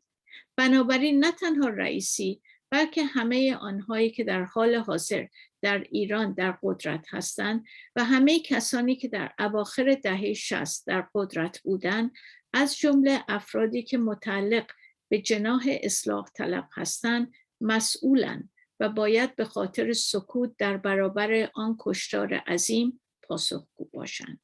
This was just این یه بخشی از صحبت‌های دوست عزیزمون، رفیق عزیز خانم یاسمین بودش که خدمتون ارائه دادم گفتم و الان برای پرسش و پاسخ هست. از دوستان خواهش میکنیم سوالات خودشون رو در چت بنویسن و اونها رو ما مطرح میکنیم. My apology for first missing the translation of Yassamine John's words. Now we have a Q&A and we have about 30 minutes. And I want to start with the first question addressed to Dr. Macnair that, I'm reading it for you. Thank you for your talk. I have a short question. At the end of your talk, you pointed out that Iran's anti-West and anti-imperialist rhetoric is, quote, just for the domestic consumption, unquote, rather than having any reality of its own, also implying that there is no foreign-based effects for this. I wonder, what then is your opinion on Iran's soft war rhetoric and also Islamic Republic of Iran decades-long foreign lobbying strategies in the US, notably the NIAC Council and such lobbies' appropriations of universal progressive rhetorics to represent Iran in the false dichotomy of reformist hardliner and hence giving a false image of Iran as an quote-unquote anti-imperialist semi-progressive state, unquote. To the Western audience, isn't the activities of lobbies such as NIAC a foreign strategy? I mean Iran's US-based lobbies by appropriating universal progressive ideas, first cover up Iran's neoliberal, racist, militaristic history, but also consume such ideas for the benefit of quote-unquote foreign politics rather than the domestic one. I would appreciate if Dr. Macnair respond to this question. Okay, that's actually a strong point. I'm not, my point is, my underlying point of my talk is that however successful the Iranian Republic might, the Iranian Islamic Republic might be in terms of strengthening itself, that would not weaken the system of imperialism as a whole, because it would merely put the Islamic Republic in a slightly different place in the hierarchy, in the global social hierarchy. That said, I also don't think, if we ask the question, does that mean that the Islamic Republic, if the Islamic Republic presents itself for the purposes of lobbying exercises in the United States as a progressive formation, that's perfectly true, that's actually trying to achieve results in the United States and not merely for domestic consumption. But at the same time, my point underlying this is the Islamic Republic actually pursuing an anti-United States policy? And the point that Moshe referred to of Iran Gate, the early years of the Afghan war, the Iranian regime cooperated extensively with the United States in relation to the operations in Afghanistan. The relationships between the United States and Iran in Iraq are in the highest degree ambiguous. It's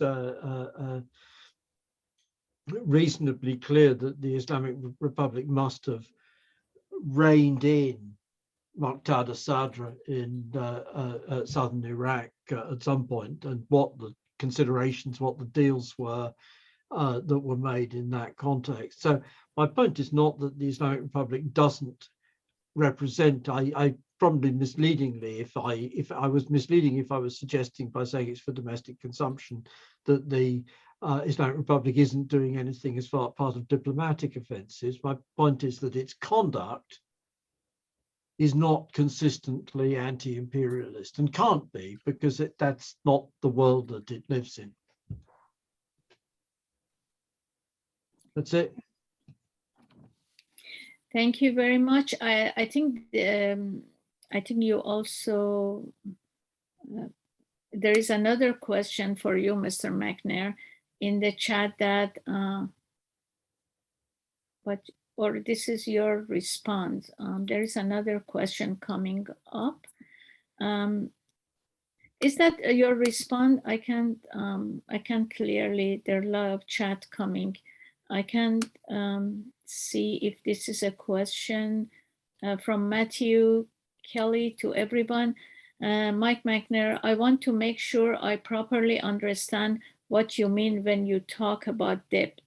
I think what you're saying is that debt is used because circulations needs to keep going, but with a currency based in gold and silver, there isn't enough gold or silver to match consumption. Am I right in this interpretation? You also talk about a point which I don't understand, which is that discrimination against foreign trade prevents debtors from escaping persecution from debt by going to another province outside of the jurisdiction of their debt.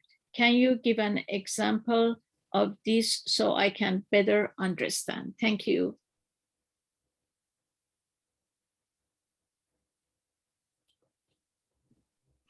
You're mute, Mr. Macnair. Sorry, I've muted myself again. This is, I'm going to put a response to that back in the chat. I've drawn it from a study by a woman called Yadira Gonzalez de Lara, called The Secret of Venetian Success. And her point is that the problem with running away and not paying your debts to Venice, your debts which are due in Venice, is that having run away and not paid your debts which are due in Venice, you will be discriminated against in various ways by the Venetian government. And that discrimination is enough, in spite of the fact that the reach of the Venetian government is far less in terms of send a gunboat, as it were, than the reach of the Dutch government subsequently, or the reach of the British government after it, or now the reach of the American government, which, as I can see, has still got press TV domains seized allegedly, etc. Yeah. Nonetheless, because most financial transactions went through Venice because of the strength of Venice, if you failed to pay your debts, which were due in the Venetian courts, you were going to suffer from being discriminated against in ways other than just having your assets seized, because you needed that access to Venetian financial markets. And also because the Venetian government did discriminate in favor of its own citizens, but also in favor of friends, as it were, which again is true also. We have had, in theory, since GATT 1, General Agreement on Tariff and Trade 1 from the 1940s, the requirement that everybody must have most favored nation status. But most favored nation status was an institution in practice, most favored nation status is is manipulated, but it was always conditional on agreements in relation to payments of debts and so on and so forth. You get adverse tariffs, all sanctions of one sort or another. All the Western powers applied sanctions against the Soviet Union all through the 1920s and 30s, and so on and so on. I have. For that matter, I came across purely by accident a case in which the British government interfered with financial transactions to prevent the supply of weapons to Republican Spain in the 1930s. And the question was whether the US payors could recover the money which had been stopped in transit to prevent the Republican government getting the answer. No, because the British courts would prevent it.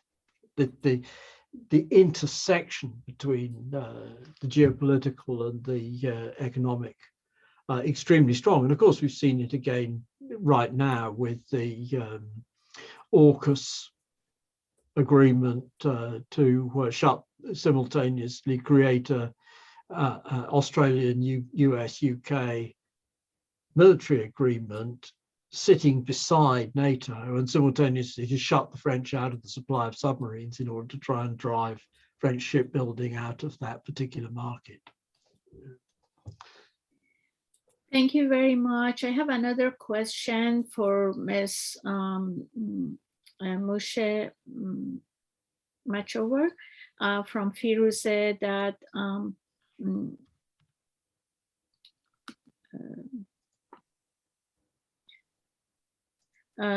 would you please explain more about the change in geopolitical situation in 1906? Also, another question, now that there is a little solidarity in the region, how could it be changed? Because you entertained the idea of solidarity between socialist forces in the Middle East. How could it be changed? We see that Iran sent weapons to Yemen, Syria, but there is not enough. When the chat comes, I lose my place in reading it. Syria, but there is not enough action against that. How do you think we can do something against it? So that's these are the questions that I would appreciate answer. I have also put my name as well. I have one question. Actually, I can comment on the very much on the left movement in Europe. I live in United States, and the discourse of left in United States is pretty much silence about the situation in Iran and the atrocities of Iranian regime and human rights violation in Iran. Even our very fearless, independent journalists, which I respect her greatly, Amy Goodman, that some of you might know her name, we had to really reach out to Pacifica Network in United States many years ago to even have a piece on the massacre of Iranian prisoners in Iran. We had to really put pressure on the network to address these issues. And we see that if something happened in Saudi Arabia, then there is 20 minutes program on that, but yet on the mass uprising in Iran a couple of years ago, we don't see that reflection. Or even with anything that making the headline about Ibrahim Raisi being president of Iran, which was unthinkable by Iranian people with his record on human rights violation. We only see the headline on August 4th that Ibrahim Raisi becomes new Iranian president, vows to fight US sanction. So we all know that the way we frame things, the way we address things in the headline These are all, there's a politics behind it.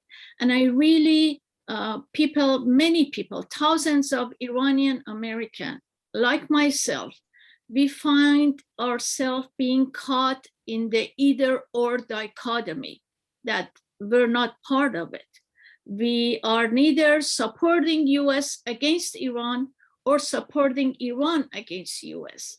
And so we have a tendency, and this dichotomy of either or is really a challenge for many of us. I was talking on Iran human rights violation in University of Chicago, and many Iranian, progressive Iranian during the Bush administration, and they came down, they said, don't talk about this. You are facilitating the propaganda of Bush. And I said, I'm not on payroll of either government.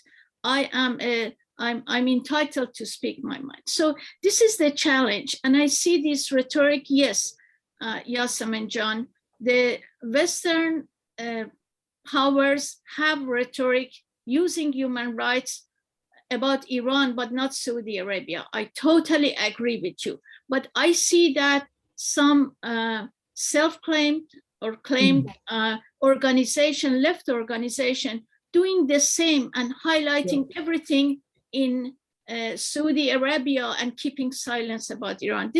I'm really appreciating this conversation today, because this is one of the challenges that many progressive Iranian American are facing.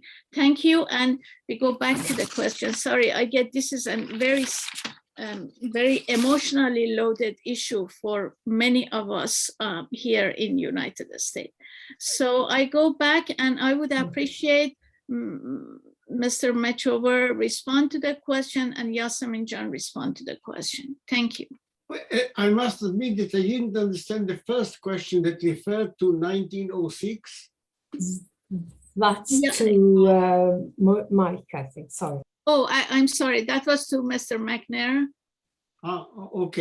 Okay. So I will ignore this, but the second question is very important. Given that a lot of the so-called left is befuddled by this terrible mistake of the enemy of my enemy is my friend, you know, which is a real blunder. We cannot now start by having a regional solidarity which includes people with this position. What I'm saying is that we should start with a real revolutionary socialists who, you know, like people we are present here. But there are surely, and I know there are people, Palestinians, there are Syrians. I read from time to time articles by Syrian comrades who make exactly the same point that we are making here, that those so-called leftists who defend Assad regime are as so-called anti-imperialists. They are making a terrible mistake. So there are a few, but nevertheless they exist in various parts of the region. And I think we should start direct communication somehow, open a channel of the few of us who really understand the situation. It is a modest beginning, but we have to start somewhere, and we start with people who may differ on other things, but who don't fall into this trap of reformism or the enemy of the enemy, the enemy of my enemy is my friend, but who understand the common interest in solidarity between revolutionary socialists in various parts of the region. This is vital because the problems we are facing are not confined to the borders of one country, but they cross the boundary. Of course, there are global. I mean, a socialist world can only be on the world scale, but I mean, certainly the beginning must be regional, and we have to coordinate and at least talk to one another on a regional basis in a more or less regular basis, not just occasionally if there is a meeting like this, but somehow on a more permanent basis. Thank you very much, Mr. Machover. I repeat the question for Mr. Macnair, Mike Macnair from Firuze. Comrade Mike Macnair, thanks for your interesting talk. Would you please explain more about the change in geopolitics situation in 1906? And then I would appreciate if Yassamine John respond to my question. Thank you. Okay. Geopolitics in 1906, the essence of this is late 19th century, the British were desperately concerned about the possibility of a Russian invasion of India through the Himalayas and through also through Iran and Afghanistan. That they thought, had this idea in their heads that Russia was expanding and that India was under threat, the British Empire in India was under threat from Russian expansion. In order to combat that, one of the things which they did was to build up the armed forces of the Japanese Meiji regime and to keep pretty goddamn quiet about the Japanese annexation of Taiwan and Korea, which happened at this period, and build up, therefore, Japanese as a threat, modernize Japan as a threat to Far Eastern Russia in order to keep Russian hands off India. In 1904, that policy issued successfully in war, and the Japanese fleet smashed the Russian Navy completely at the Battle of Tsushima. And the Russians were forced into an agreement with the British whereby the Russians agreed hands off India, and they also agreed that they would not attempt to get control of the whole of Iran. And on the other hand, the British agreed with the Russians that the British would stay within there, would not revolutionize, would not modernize Iran, but would stay within a sphere of influence in southern Iran, in which the British had oil, were beginning to have oil interests. So this is the geopolitics. The other side of that geopolitics was that Britain turned on Germany. It had been the case that Britain had had a long alliance with Germany, and Britain turned on Germany and joined the Franco-Russian Entente.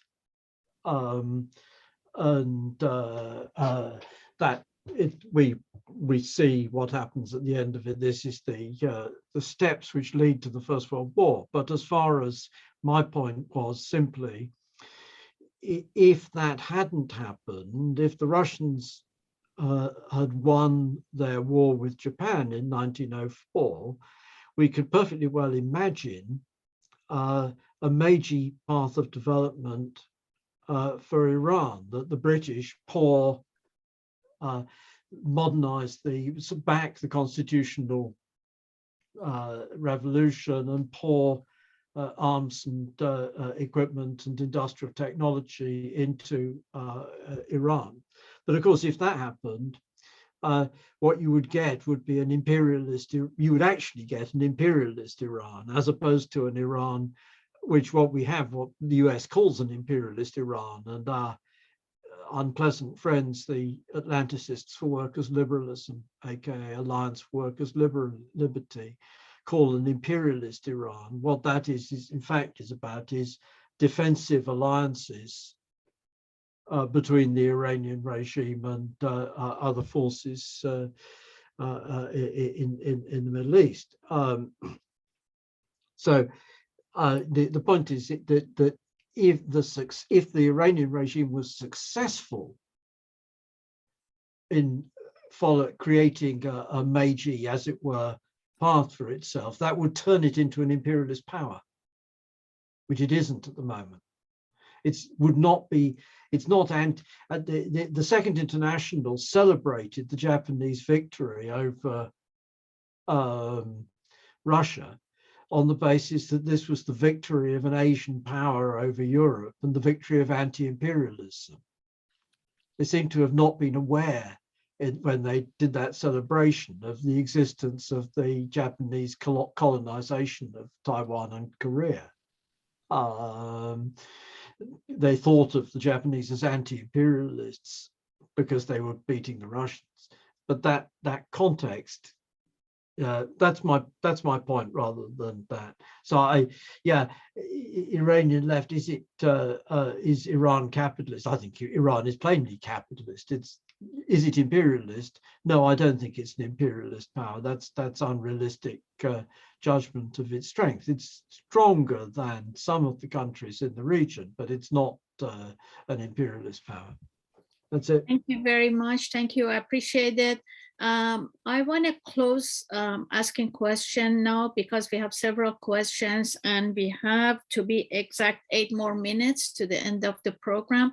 So I would appreciate if Yassamine John respond and then I read the other questions. Thank you.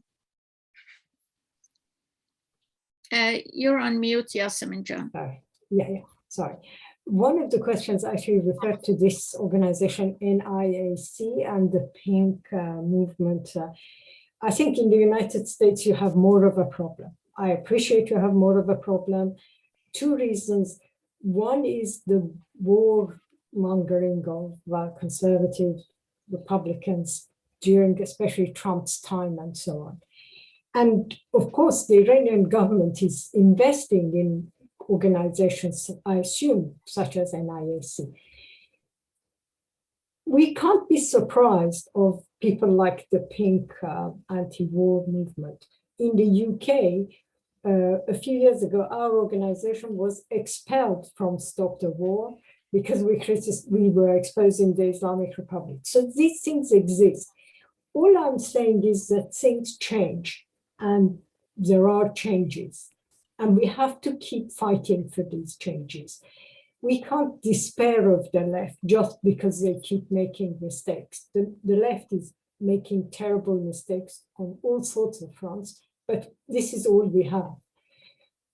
So I will give you examples of where there has been some change. Counterpunch used to be completely negative about talking to anyone like us.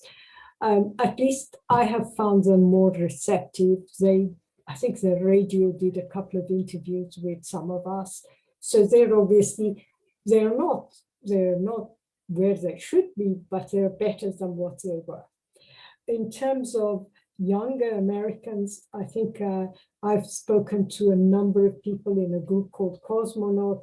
They seem very well informed about the history of the Iranian left, and they have no illusions about the current regime. So maybe we should build those ties and make sure it's the Americans who address Amy Goodman and the agenda and say, how dare you be so backwards regarding this subject. I think there are also some young comrades in the DSA who are taking up issues on Iran. In Britain, where I think this war with Syria, as Moshe was addressing earlier, actually woken up sections of the left in that they no longer support the Islamic Republic with no question, no criticism.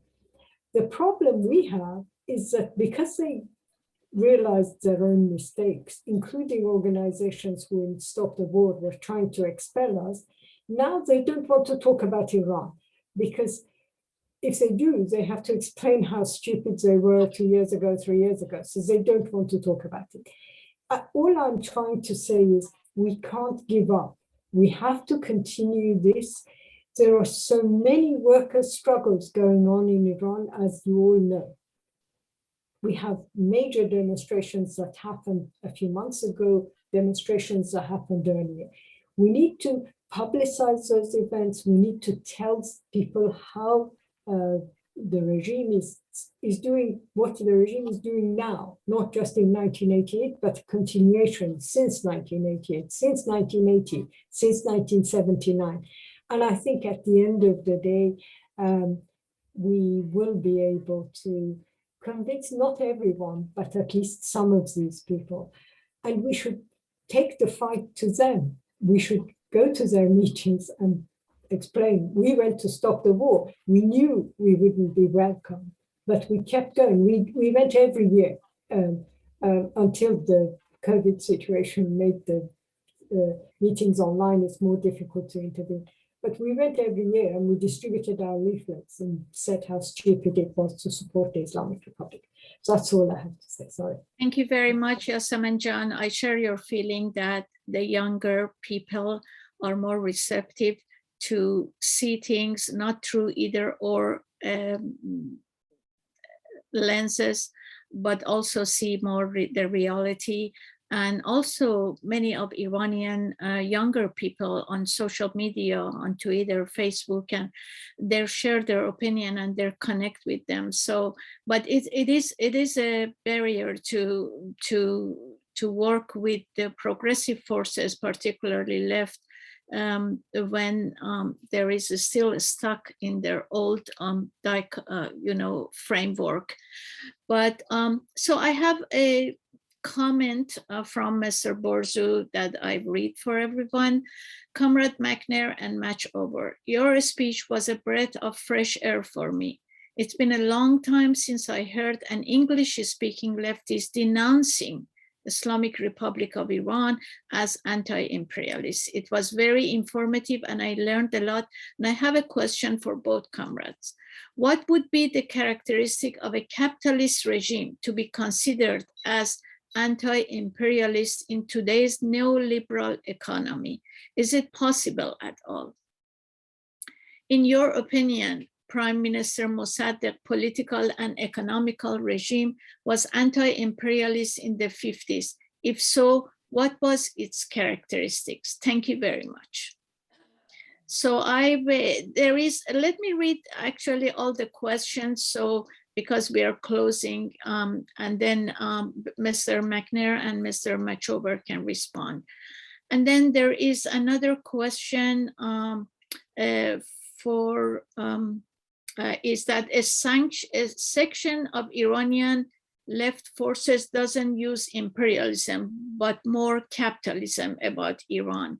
And this is just asking, I guess, the opinion of the panelists. And then there is another question in Farsi, which I translate quickly by another participant that I quote, I think anti-imperialism of a regime is positive when those strategies are in the best interest of people. From this perspective, a regime which is anti-people and reactionary cannot by nature be an anti-imperialist. Comrade Macnair, what do you think about this? So these are all the questions. I would appreciate is if Mr. Macnair or Machover respond, and then I will, with an announcement, we will close the session. Thank you. I think those are largely, to me, my understanding, what I think is that it's extremely difficult for a country which is capitalist, or a regime which is capitalist, to be anti-imperialist. The reason being because imperialism, that is to say the hierarchical structure of states, is written enormously deeply into the DNA of capitalism. And therefore, I moved to the Mossadegh, the situation in the 1950s and 60s. I did say this right at the beginning. The situation in the 1950s and 60s was somewhat different in the sense that one could imagine, I think probably falsely, one could imagine a strategic alliance with the Soviet Union, detaching a bit of the world here and a bit of the world there, and adding each of these ones in to the Soviet alliance. It didn't in fact work like that, because although the Soviet alliance did detach bits of the world and add them to the Soviet Union. Cuba, I think, is the clearest example because the others are all results of the Second World War. North Korea was a result of the Second World War. North Vietnam was a result of the Second World War. Cuba, Yemen are the two, South Yemen, Aden are the two examples. Actually, what happened at the end of the day was precisely because it was not Soviet imperialism. The addition of additional states to the Soviet orbit did not strengthen the Soviet Union, but weakened it because the Soviet Union subsidized its client states in Eastern Europe as well as elsewhere to build up their own local regimes. And then the underlying situation that Russia was enormously weaker, economically weaker than the American empire, fed through, and in the end, the top leaders in the Soviet Union collapsed, threw away everything which they had. First, they threw away the Eastern European regimes, and then they collapsed and thought that they could, by virtue of doing the reforms the Americans were demanding, that they would get access to the international financial markets of the sort which had been given, it looked as though Poland and Hungary and Czechoslovakia had done quite well, Romania, out of getting access to the Western financial markets. And this was in the 70s, and the Soviet Union then collapses into that. And then the corollary of that is that the whole strategic idea that you could just detach a bit of the world here and a bit of the world there and add them onto the Soviet bloc also collapses. So that then anti-imperialism now has to start with actually what Moshe was referring to, which is solidarity of the working class as a class in its own interests across national borders. We need to rebuild that sort of class conception of a workers' movement which extends across national borders and pursues the interests of the working class as a class in that way. Has that addressed both of those? I think that's addressed those points, but Moshe was also asked. I completely agree, but I want to reinforce this.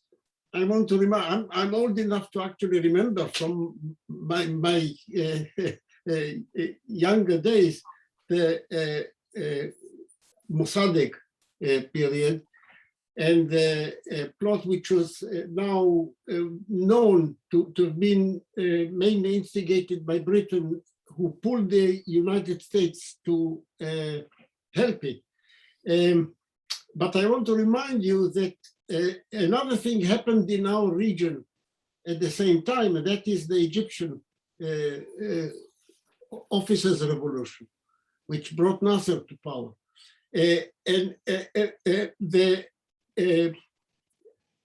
illustrate exactly what Comrade Macnair was talking about, not so much an anti-imperialist move. I don't think either Mossadegh or Nasser thought in these terms of anti-imperialism. They thought about, from a nationalist point of view, to have a more freedom of movement between the two blocs.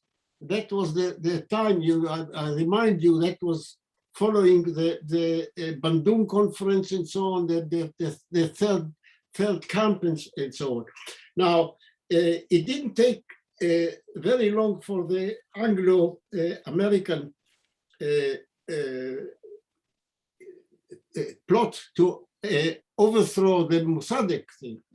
In the case of Egypt, the British made the blunder, the historical blunder of not consulting the Americans and tried to topple Nasser in the war of 1956. That failed because they didn't involve the Americans with it.